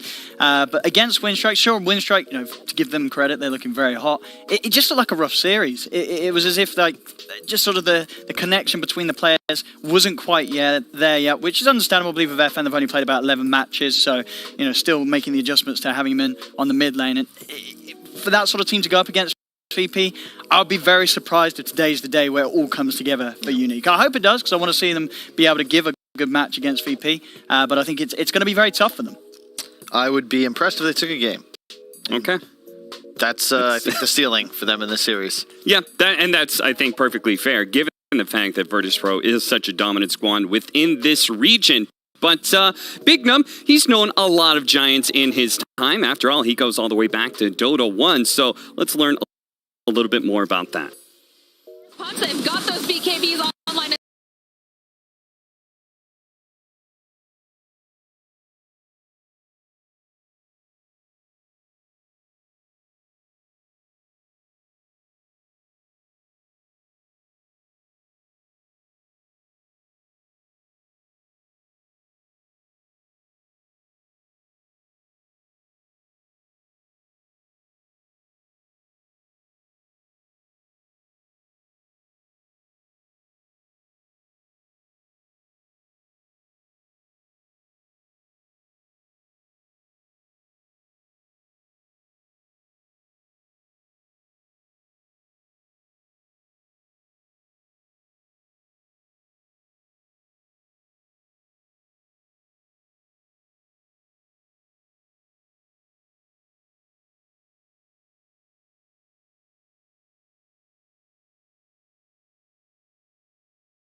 Radiant team, ban.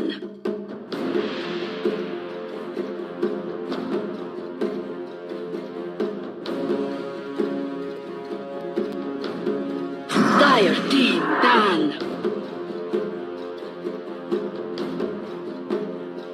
Radiant team, ban. Dire team, ban.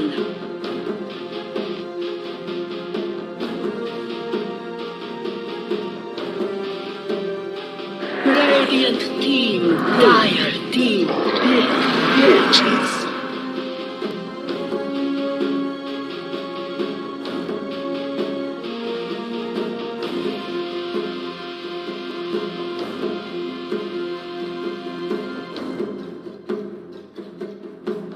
Ten seconds remaining. 5 seconds remaining. Dire team pick. Mars!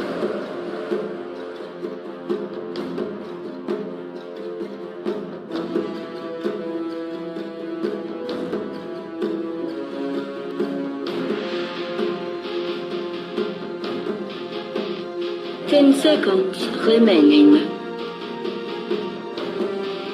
5 seconds remaining.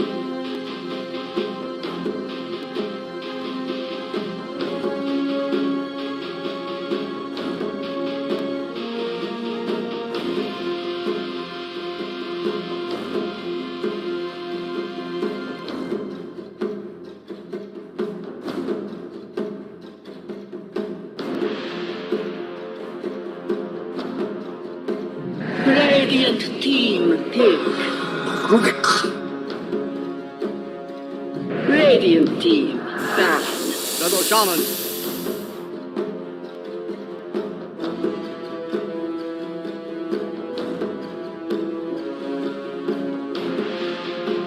Dire team ban.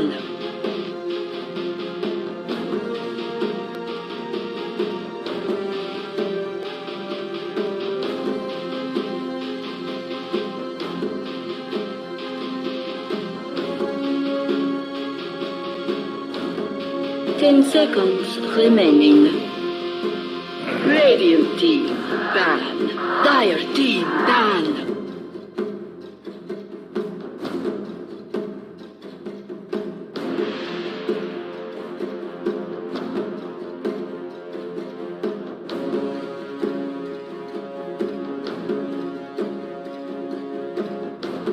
Ten seconds remaining. 5 seconds remaining.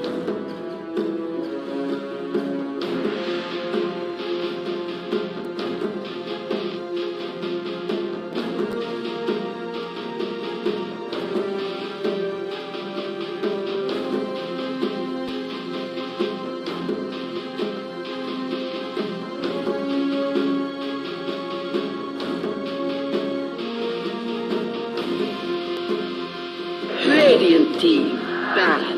Dire team ban.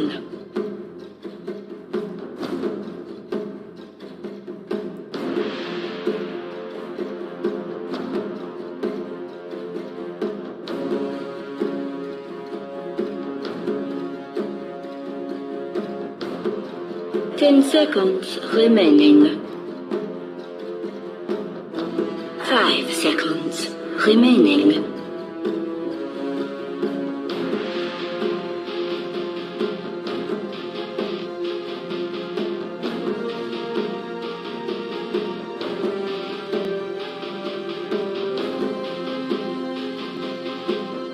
Dire team, radiant team pick. Praise King!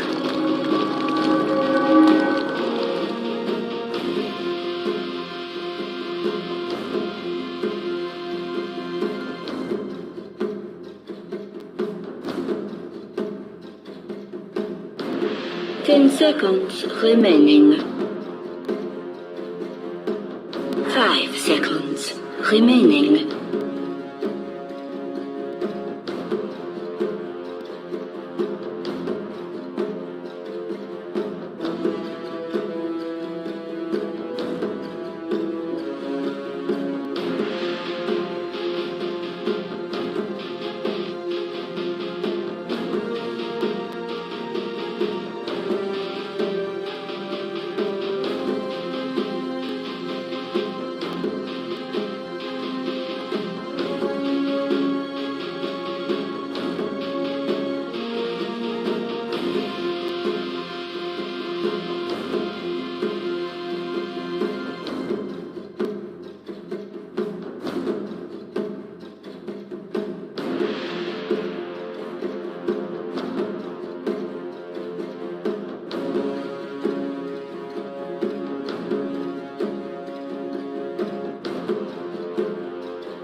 Dire team.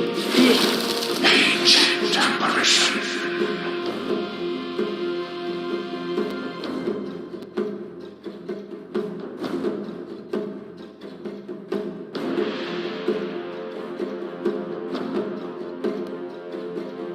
Ten seconds remaining.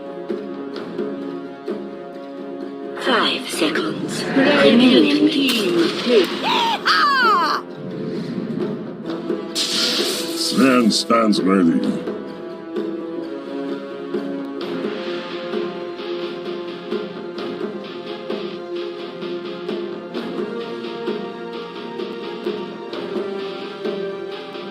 Ten seconds remaining.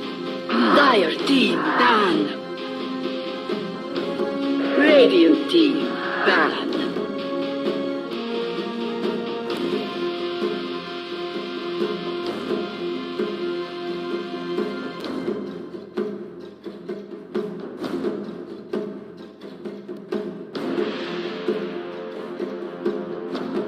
Ten seconds remaining. 5 seconds remaining.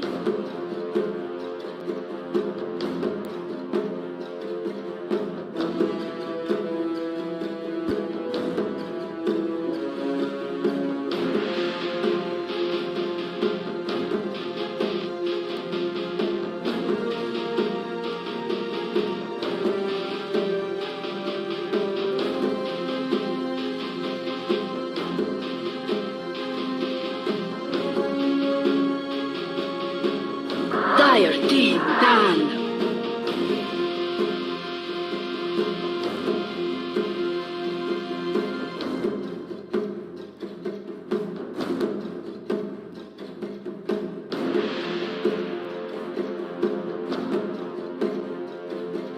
Ten seconds remaining. 5 seconds remaining.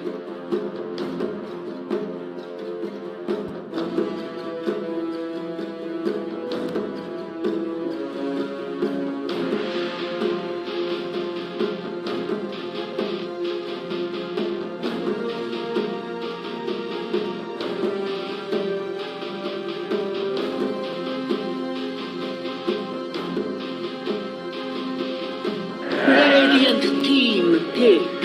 Dire team pick. Time.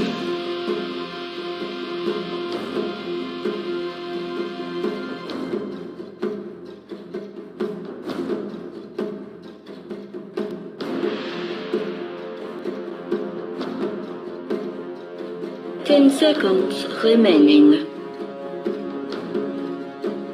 5 seconds remaining.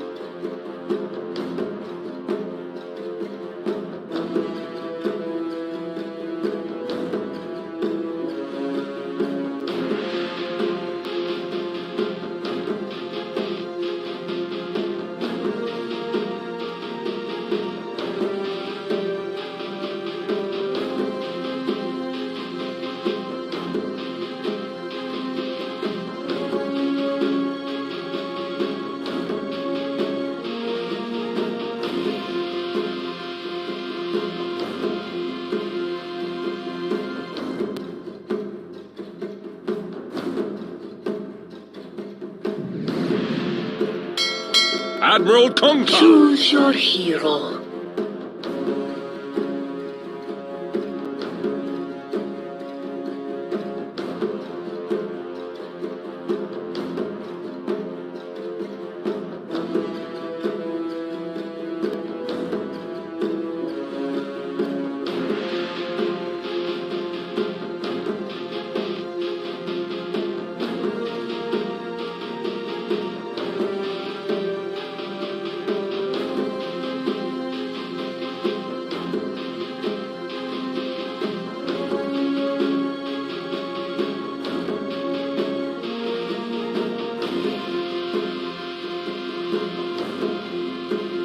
10 seconds remaining. 5 seconds remaining.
My apologies. Fight me! Prepare for battle.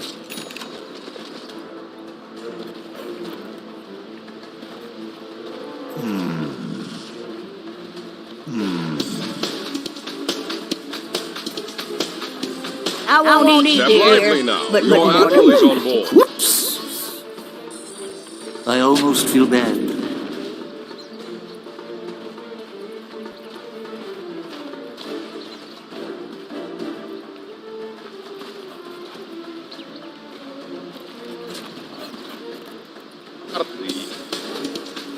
Из самого просто примечательного почему-то. 自己本身这种 AOE 的伤害也比较充足。 30 seconds to battle.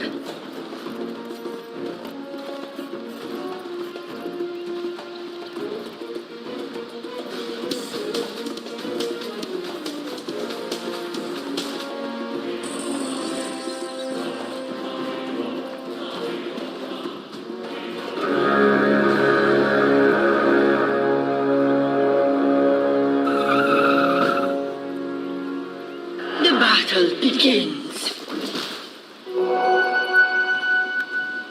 A rolling stone. My thanks will come later. When you least expect it.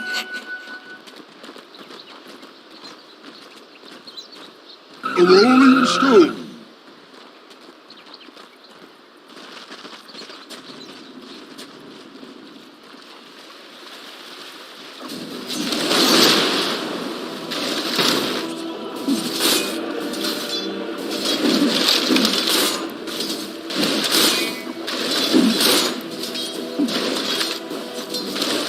You get nothing.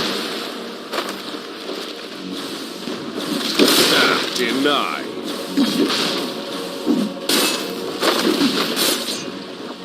Bravo.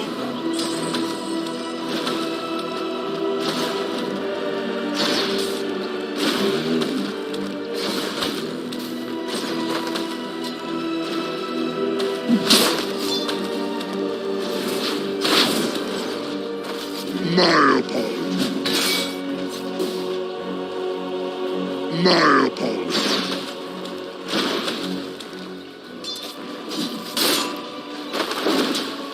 Rolling up. Radiant's bottom tower is under attack.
No, take that.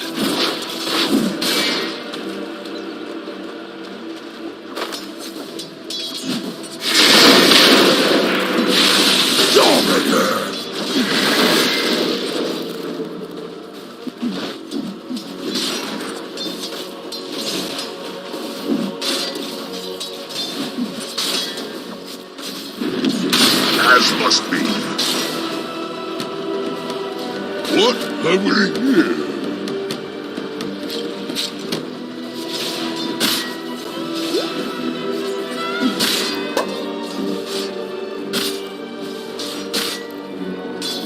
My apologies. Crunchy! Upon my life.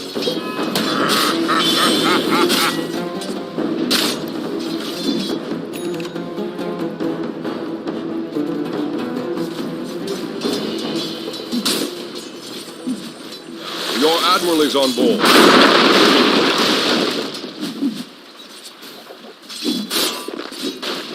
A rolling stone. Thanks.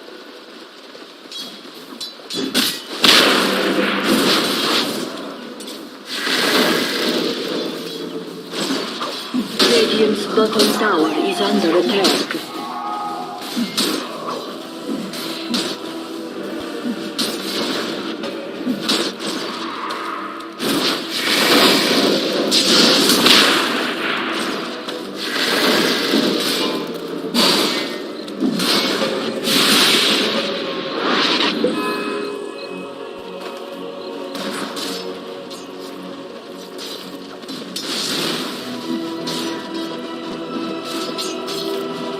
My apologies.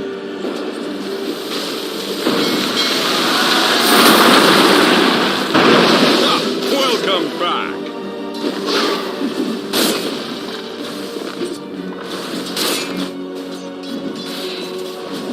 Good night.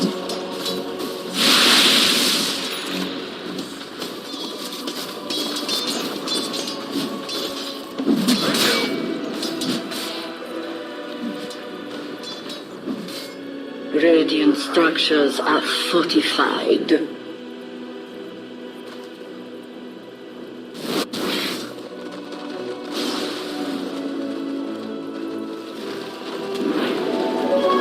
Regeneration. Radiant's middle tower is under attack.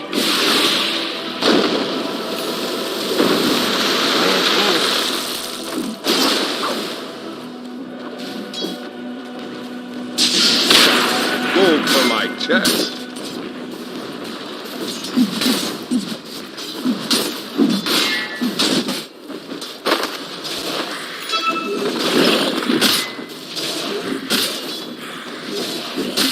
We are Greeks.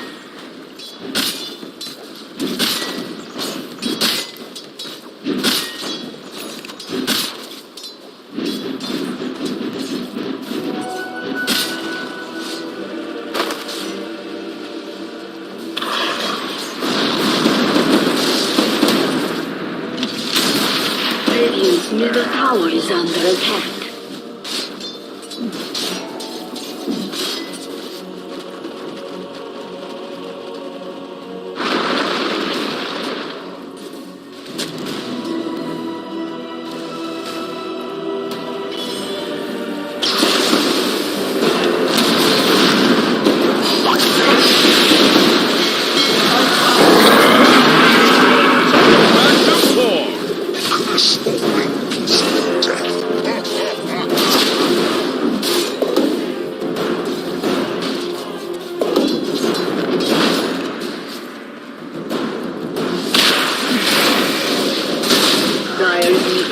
Is under attack.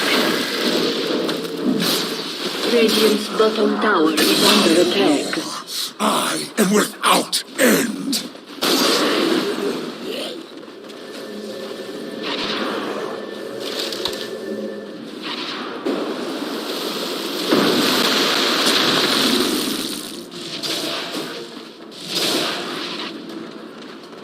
Dire's bottom tower is under attack.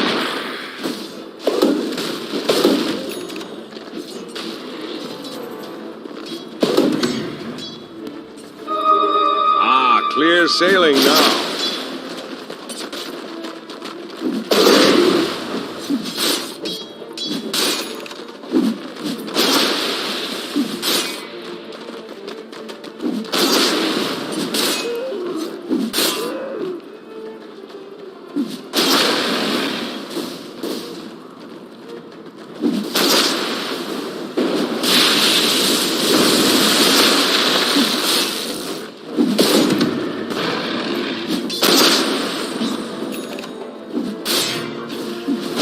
Dire's middle tower is under attack.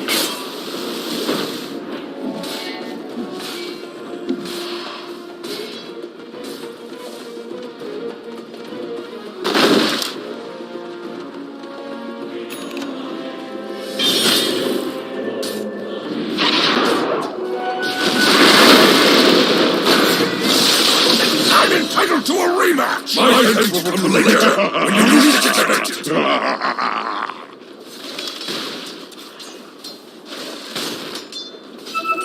Bounty!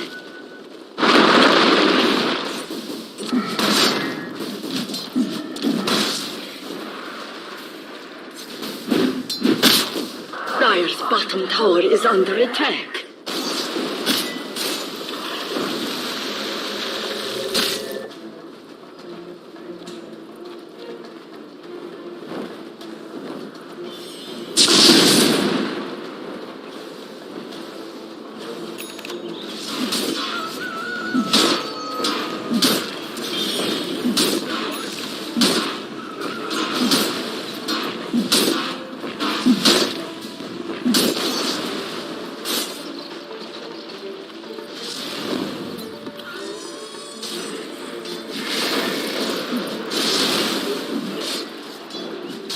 Dire's top tower is under attack.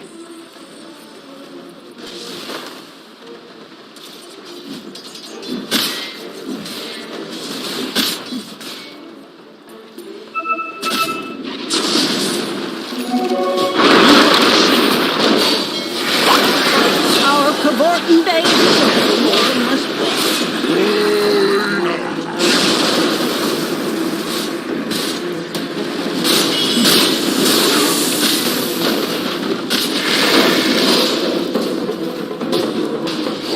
The irony is Dire's rich. top tower is under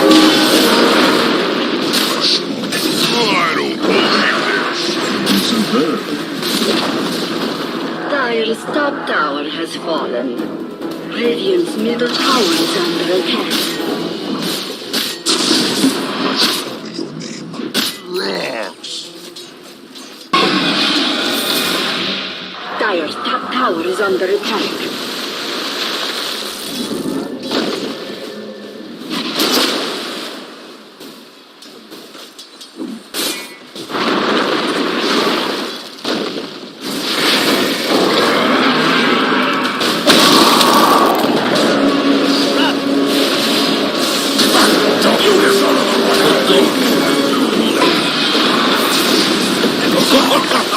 Dire's middle tower is under attack.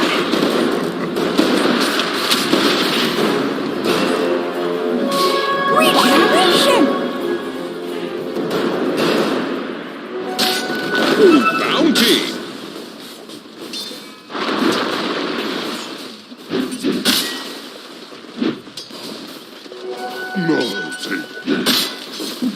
You're welcome. Radiant's bottom tower is under attack. Fortune's change. Rock on.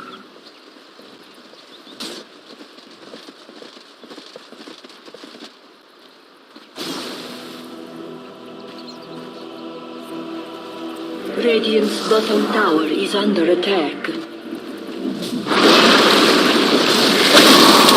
Dire's middle tower is under attack.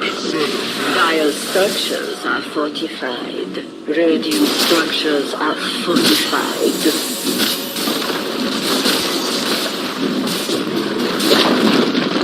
Dire's middle tower has fallen.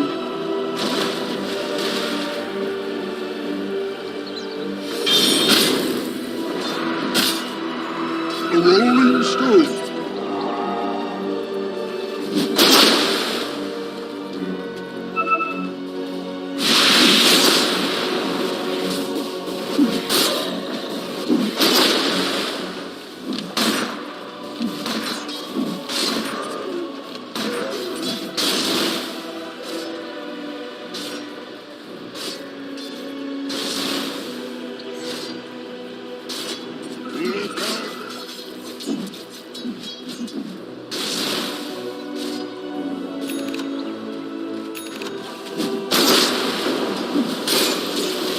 Radiant's bottom tower is under attack.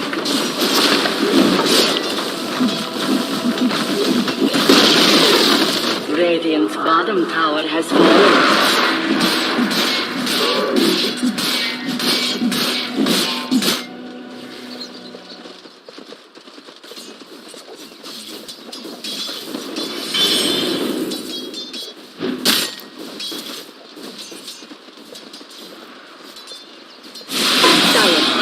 Is under attack.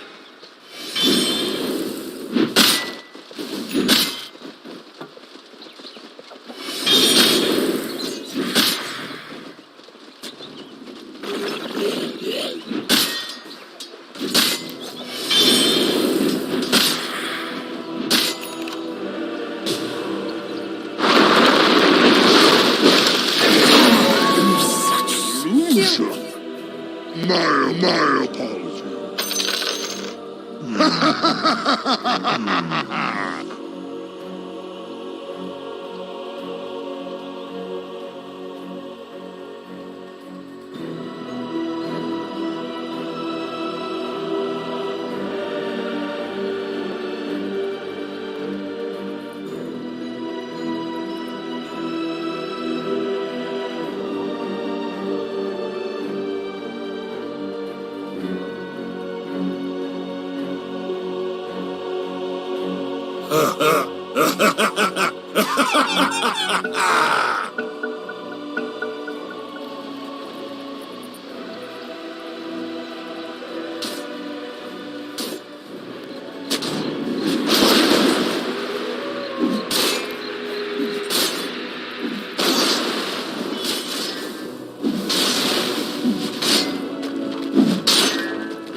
Dire's bottom tower is under attack. That's exact.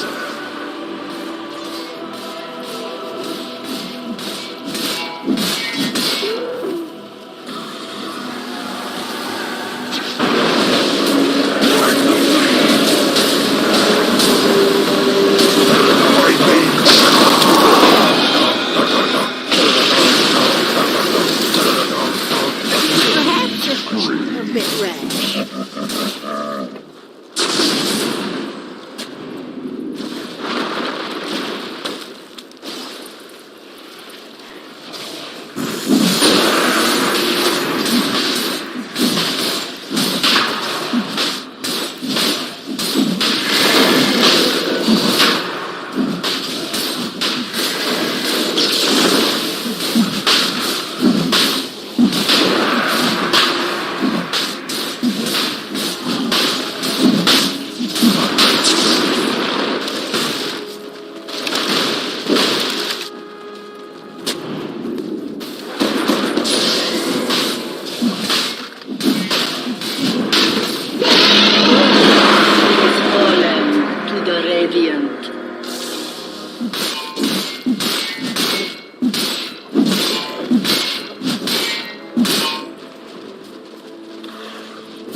My apologies.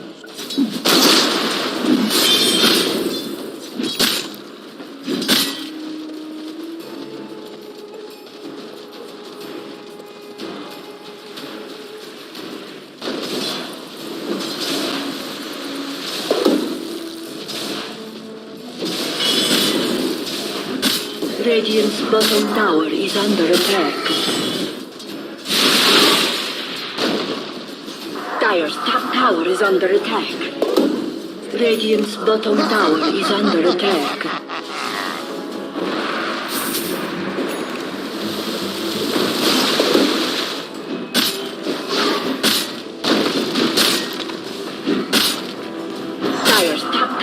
under attack.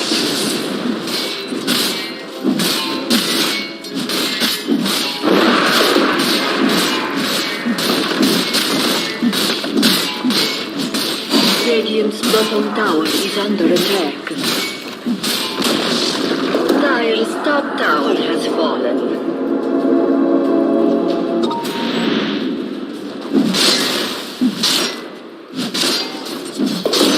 Radiant structures are fortified. Radiant's middle tower is under attack.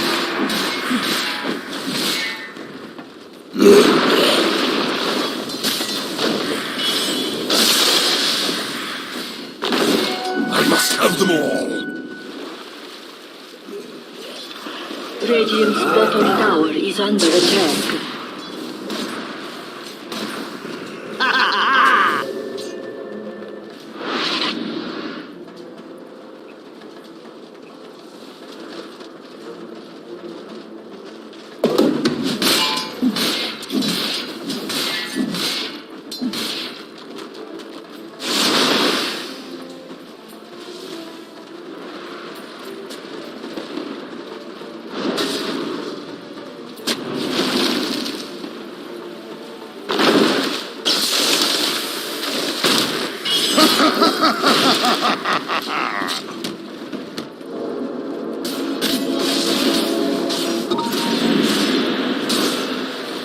Dire's bottom tower is under attack.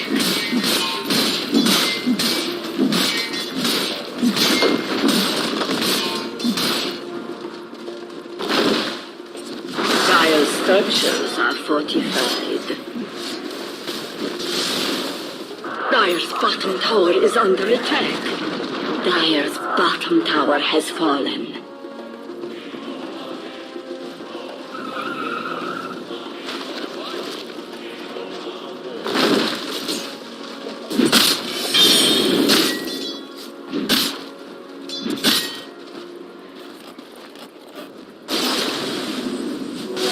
Bounty! Dire's middle tower is under attack.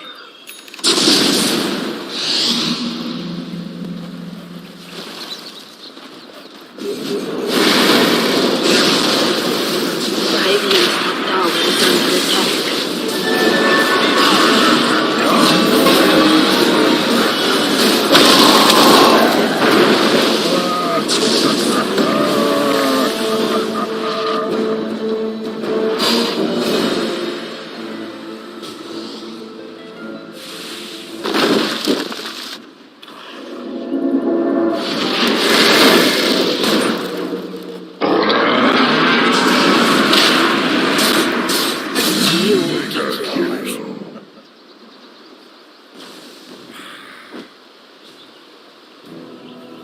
Dire's courier has been slain.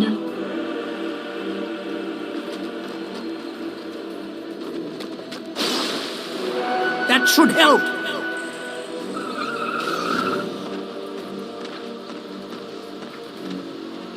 Rock on.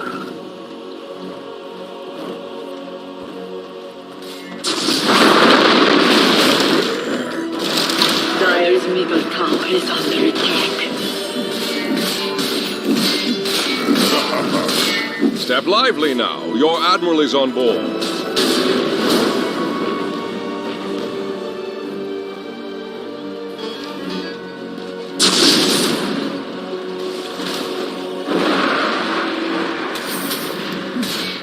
Back so soon? Look out for fallen rocks.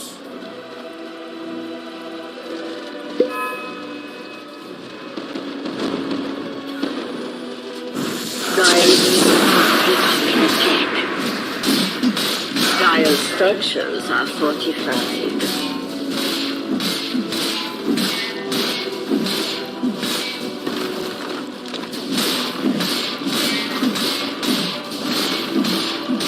Dire's middle tower is under attack.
No, take that.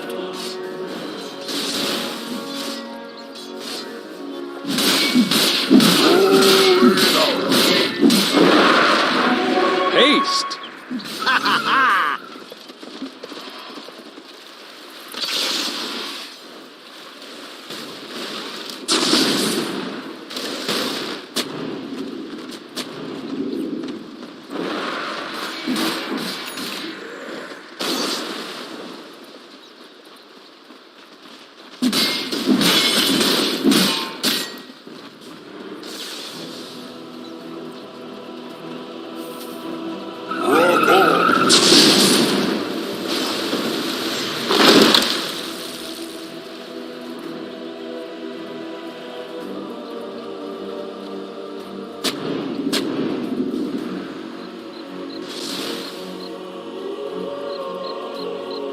Radiant's bottom tower is under attack.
Dire's bottom tower is under attack.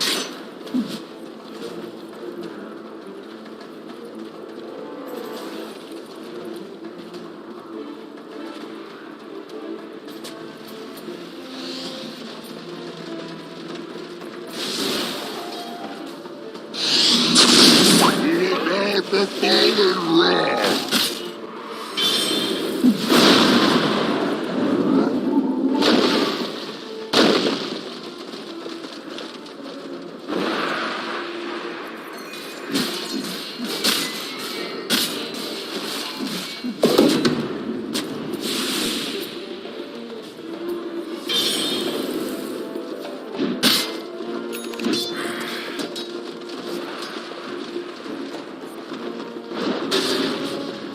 Radiant's bottom tower is under attack.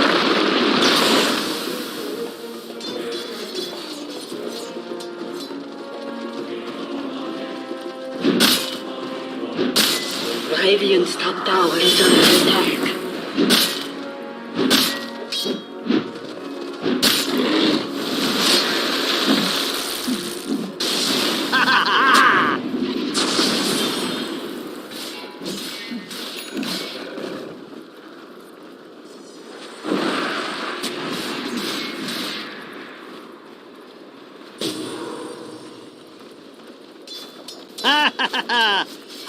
You're not going anywhere.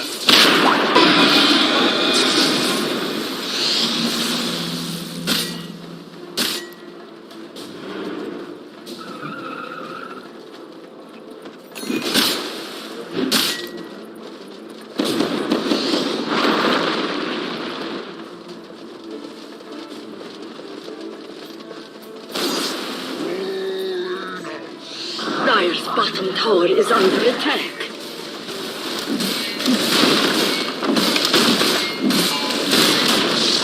Dire's bottom tower has fallen.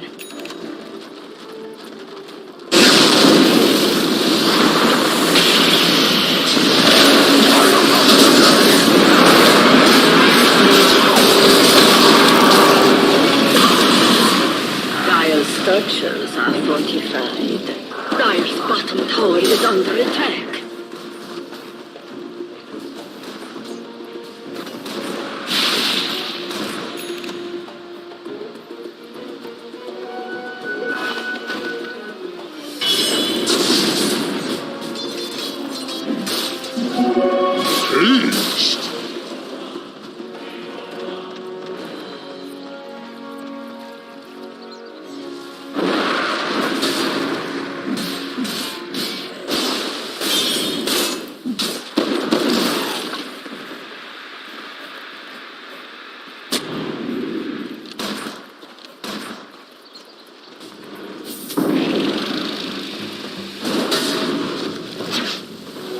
Fortune's change.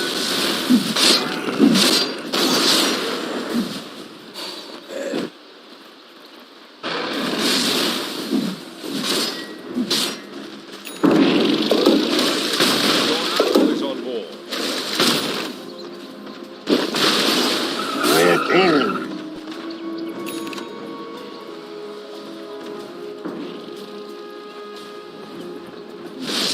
Dire's top tower is under attack.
the anti-mage.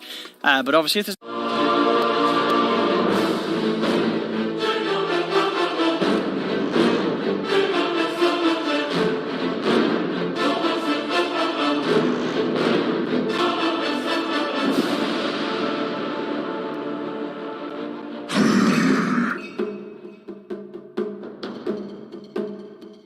，Dire team down.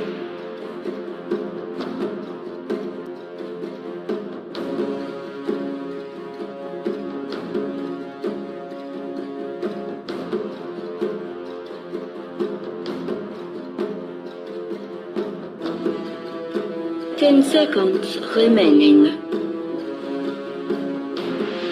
5 seconds remaining. Radiant team ban.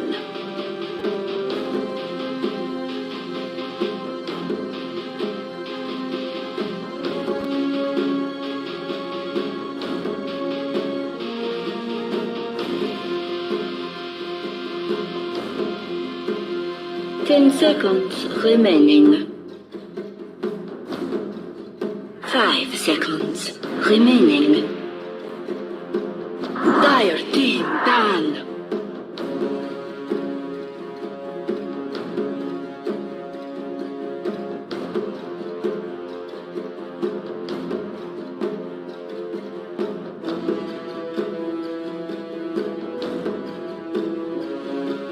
Ten seconds remaining. 5 seconds remaining. Dire team pick. Puck!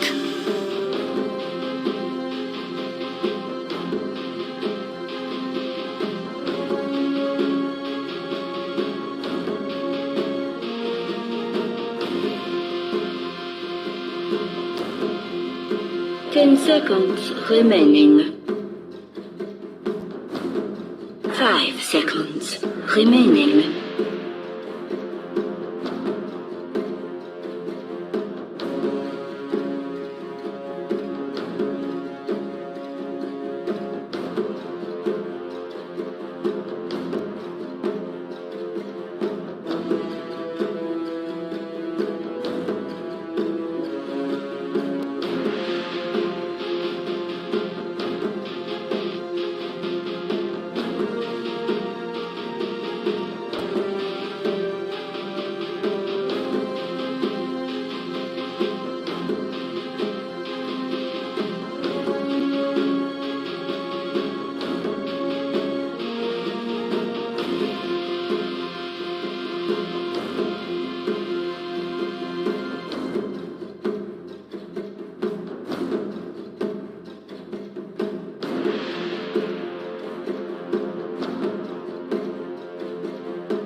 Choose your hero.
you even trying?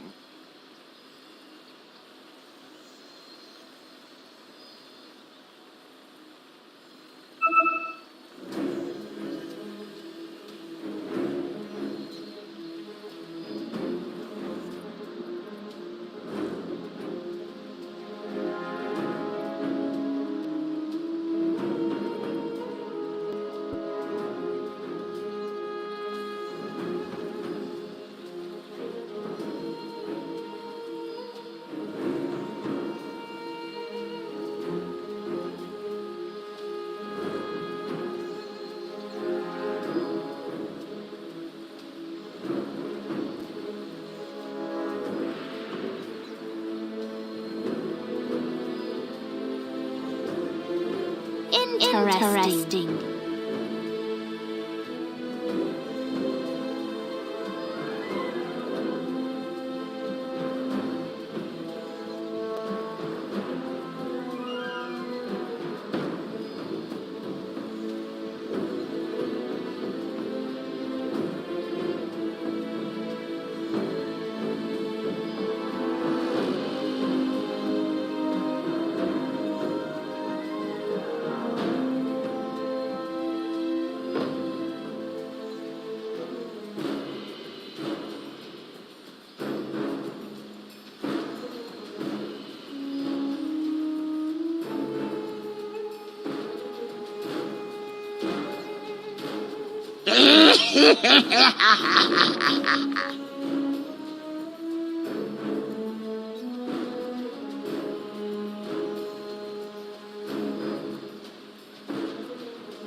Could be worse. Oh, wait, no, it couldn't.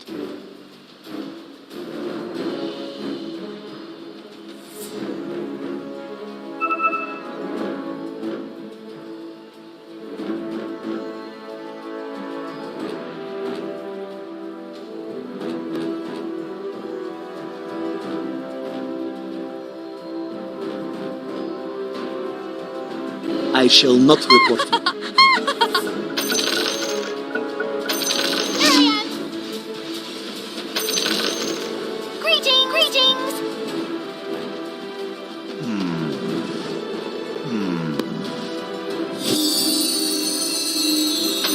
Are you even trying? Are you even trying?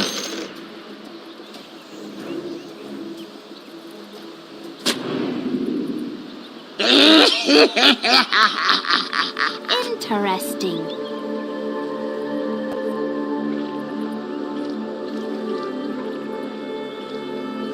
Tell me this did not just happen. Tell me this did not just happen.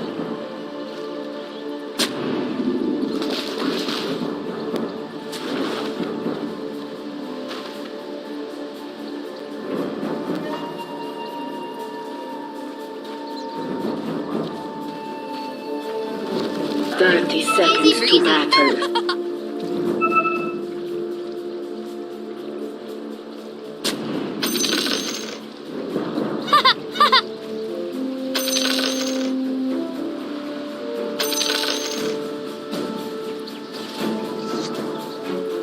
You might wish to retract your last move.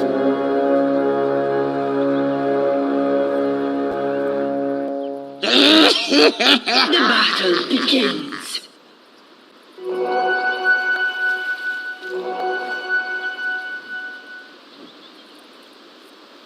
Easy breezy. Could be worse. Could be worse. Wait, no, it couldn't. Oh, wait, no, it couldn't. Are you even trying?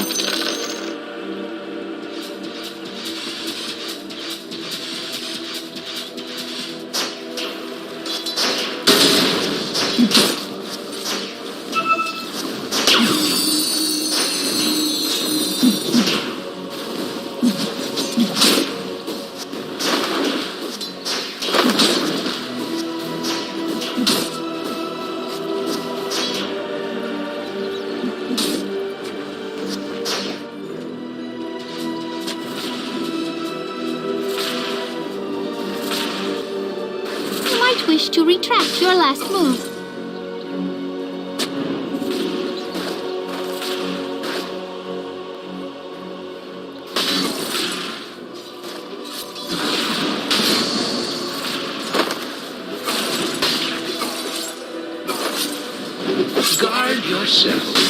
sunken treasure, or lose your life to the treasure's guardian.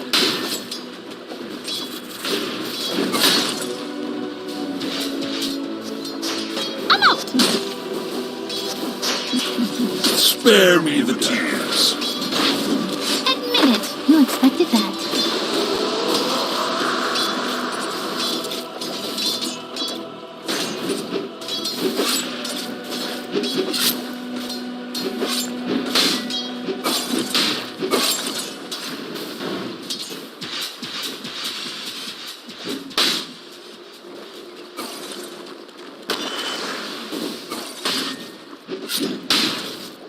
Denied.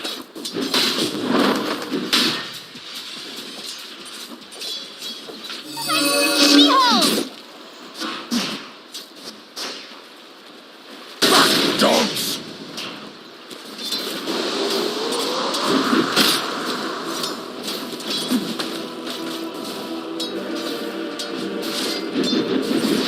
It is denied.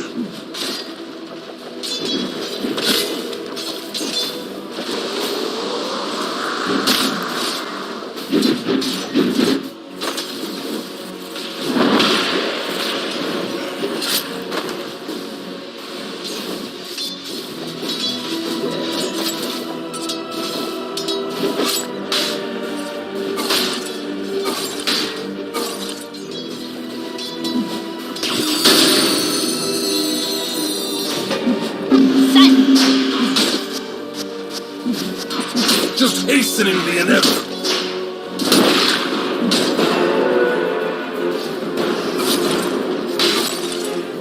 First blood. Miss me. First blood! You're not going anywhere! Tis mine.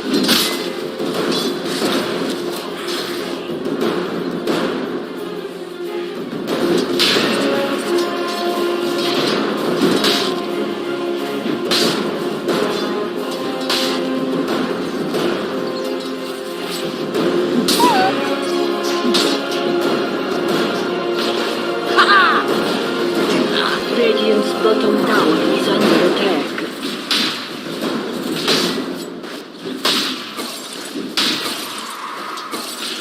A prize.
Dire's top tower is under attack.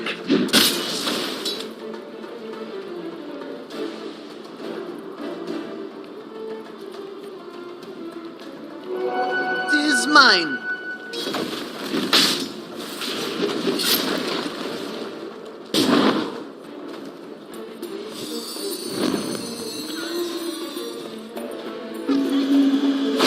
Oh, glorious day!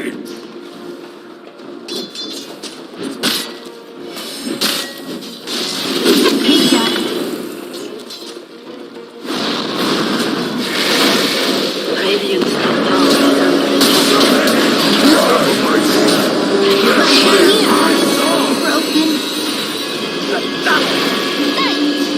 What sort of king am I? That's for your impertinence.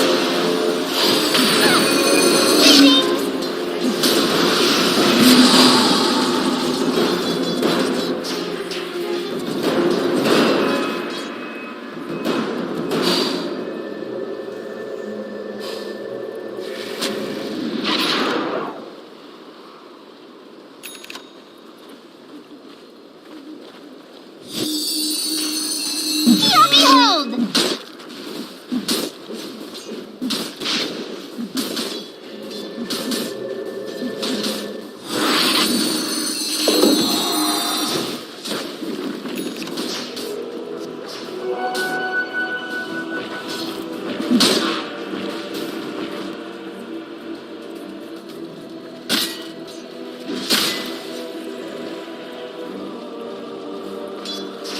Are you even trying?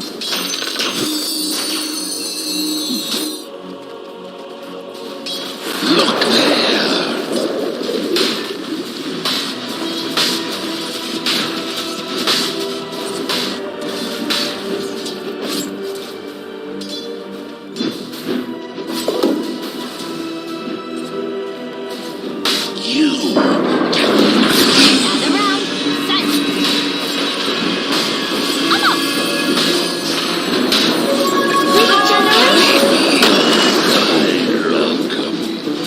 I must have them all.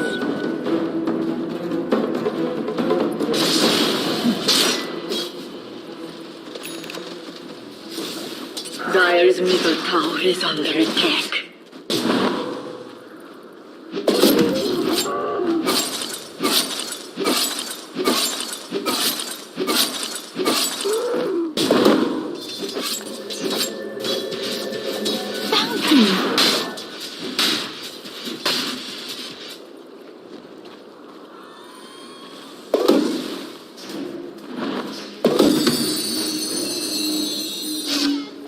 Thank you.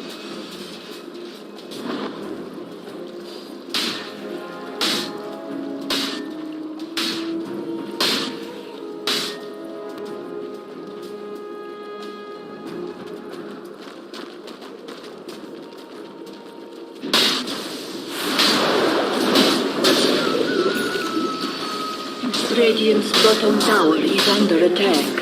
Radiant structures are fortified. Dire's middle tower is under attack.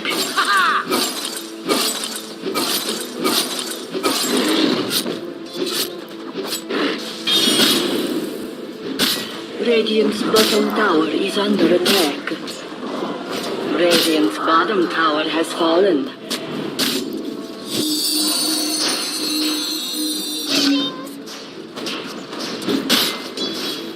Dire's top tower is under attack.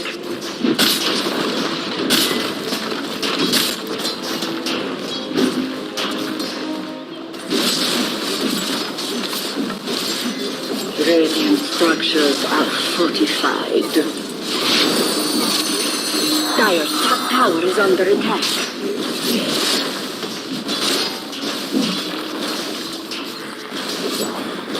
Dire's top tower has fallen. Radiant's bottom tower is under attack.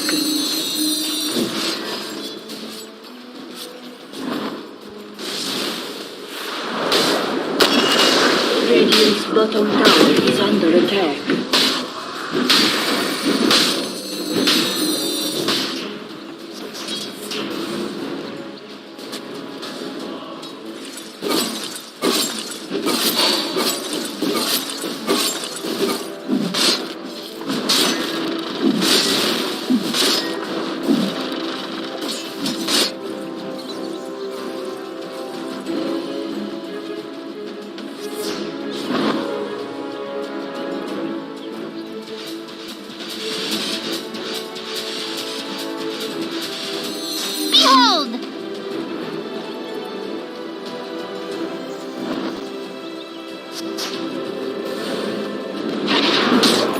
is mine.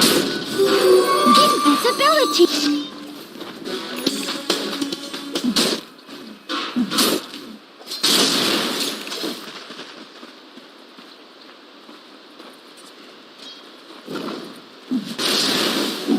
Mine is truly a blessed life.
Dire's top tower is under attack.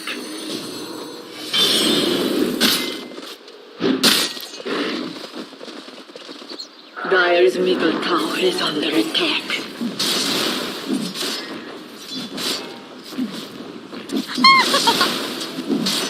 Could be worse. Oh, wait, no, it couldn't. Magic is an abomination. Magic is an abomination.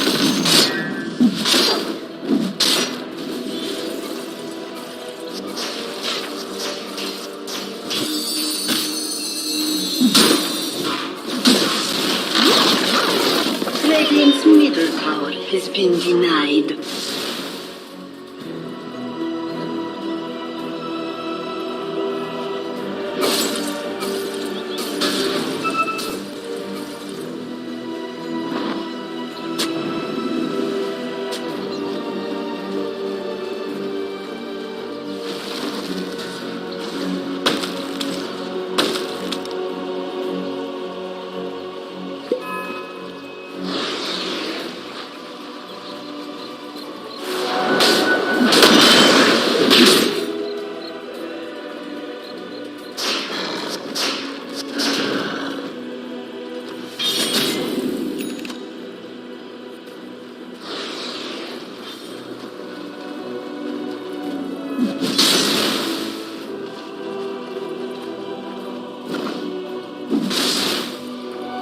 Wish fulfilled.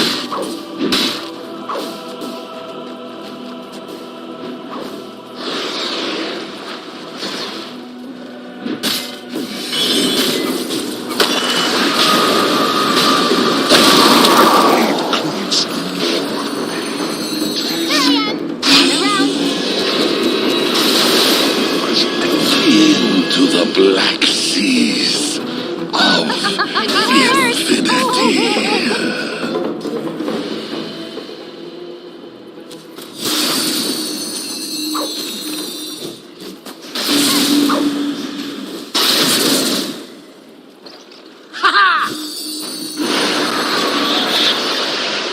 It's gonna be a massacre!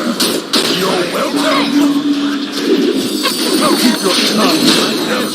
It's nothing next to our... You denied yourself a chance at a meaningful life, Skylab.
think it was possible? Radiant's top tower is under attack. Dire's structures are fortified. 'Tis mine. Dire's middle tower is under attack. Radiant's top tower has fallen.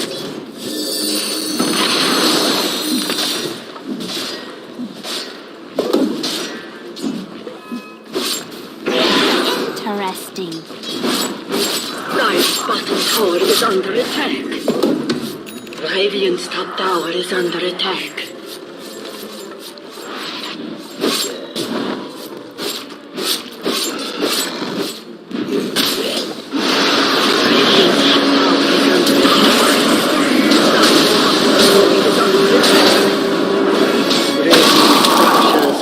Fortified.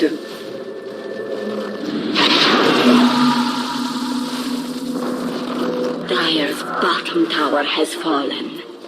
Radiant's guardian has been slain. Dire's bottom tower is under attack.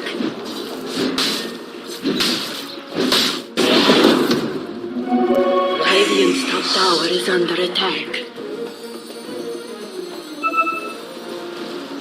Dire's middle tower is under attack. Dire's middle tower has fallen. Radiant's top tower is under attack. Radiant's top tower has fallen.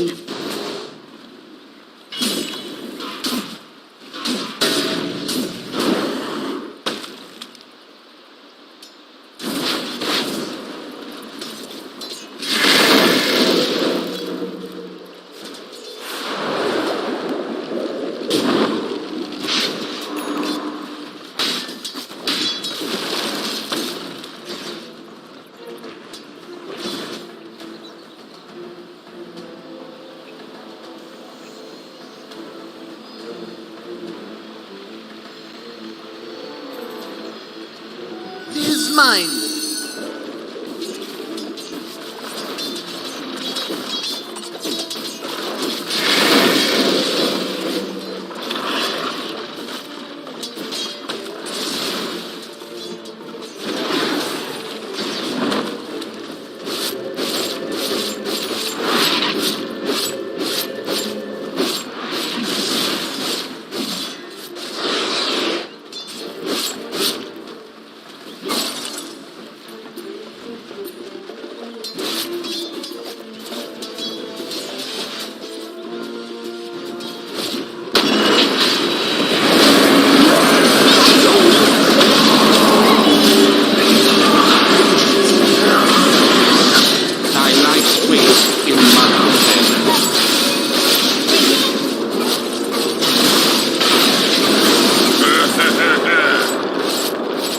My thanks.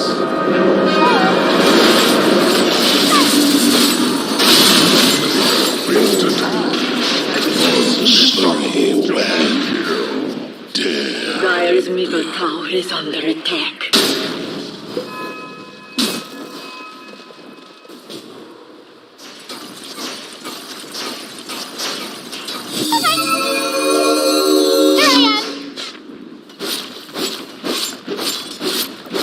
Dire's top tower is under attack.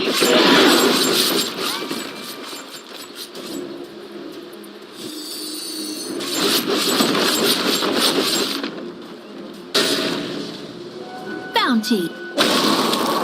Dire's top tower has fallen. Dire's middle tower is under attack.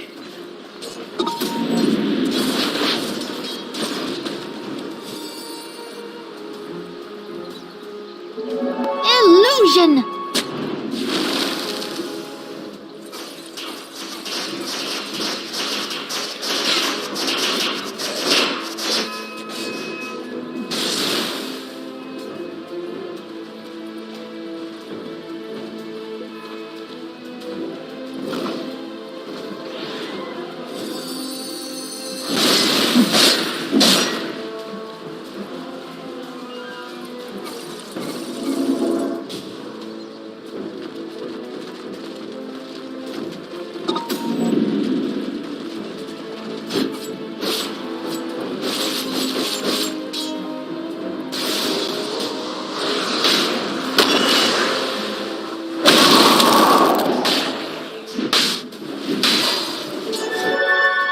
Could be worse.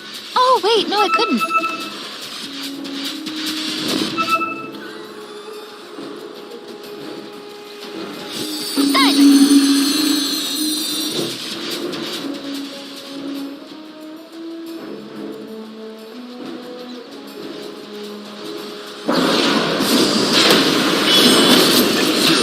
Dire's middle tower is under attack. On nether zappers.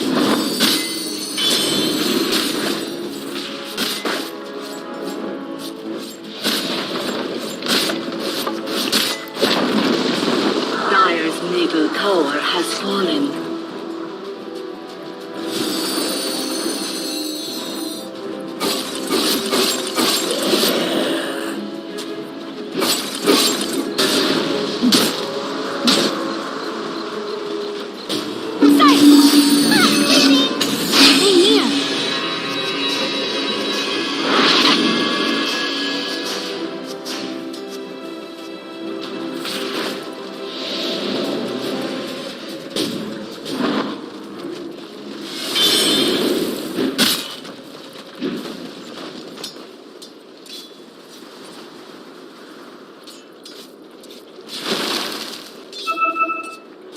Tis mine.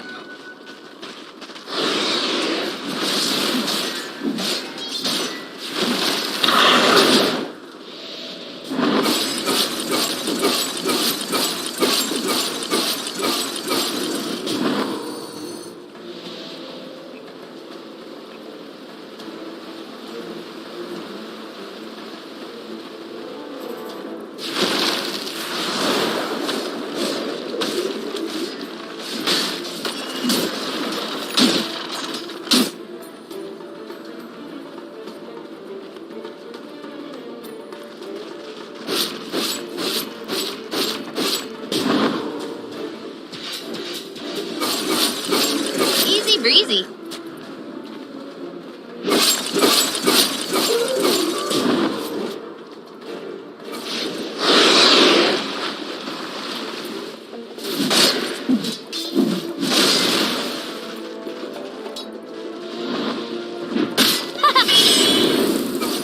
Dire's top tower is under attack.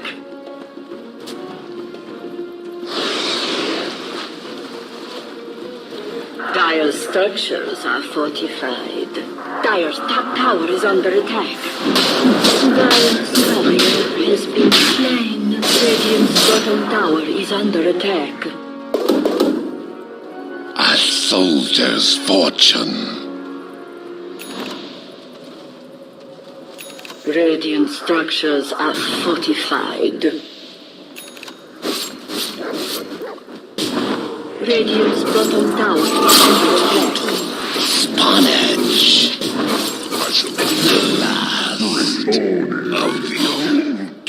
Radiant's bottom tower is under attack.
tower is under attack. Lights are with us.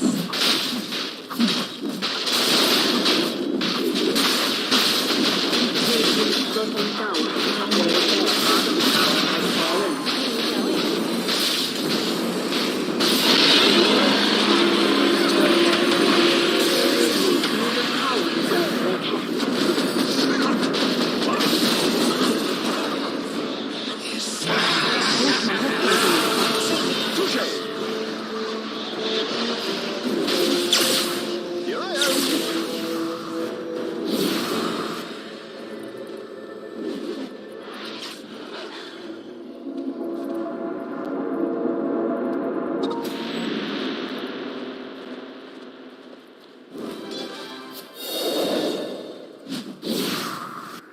Blessings upon a loyal warrior.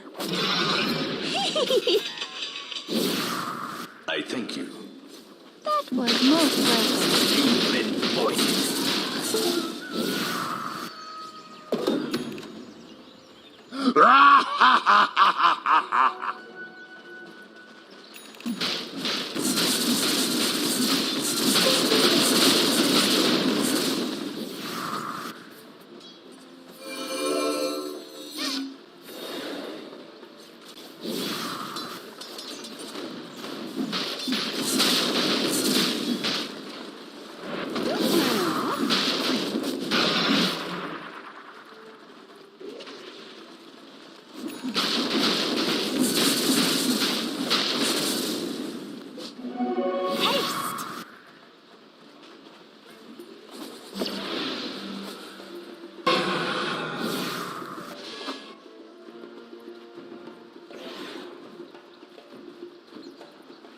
Radiant's bottom tower is under attack.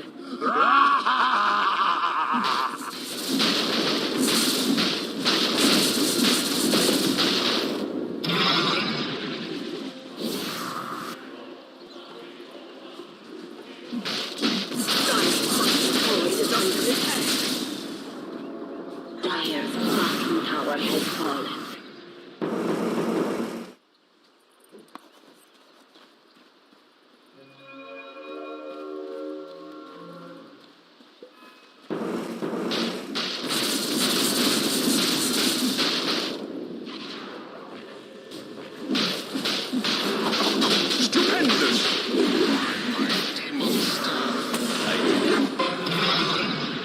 Radiant's top tower is under attack. Dire's bottom tower is under attack.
sicko.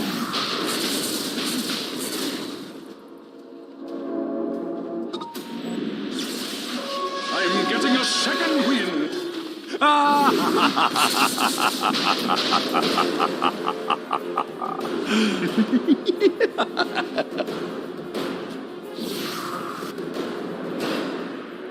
Time is money.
Radiant's middle tower is under attack.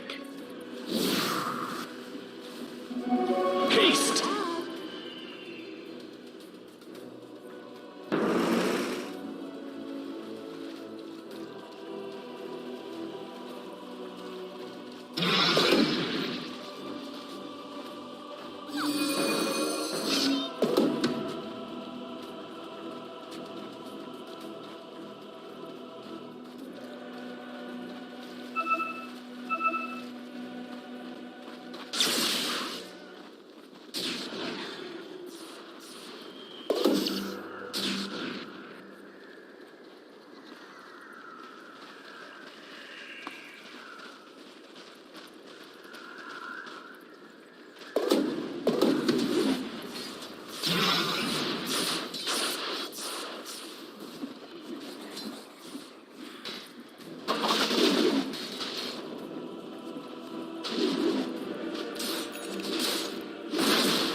Gotcha. Stupendous.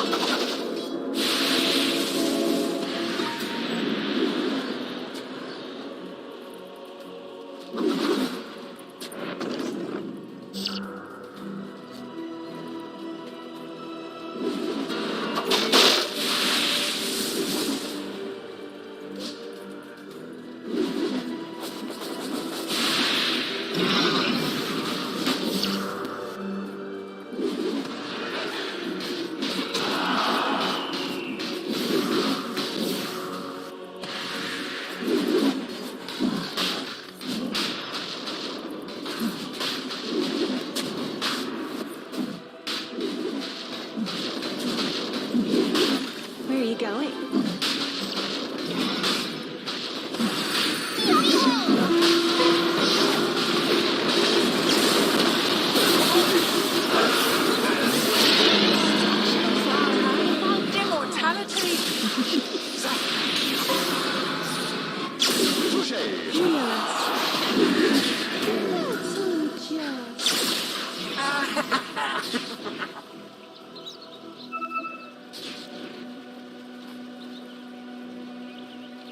Radiant's top tower is under attack.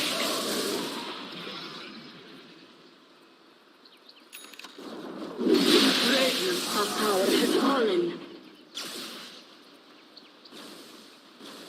Radiant's middle tower is under attack.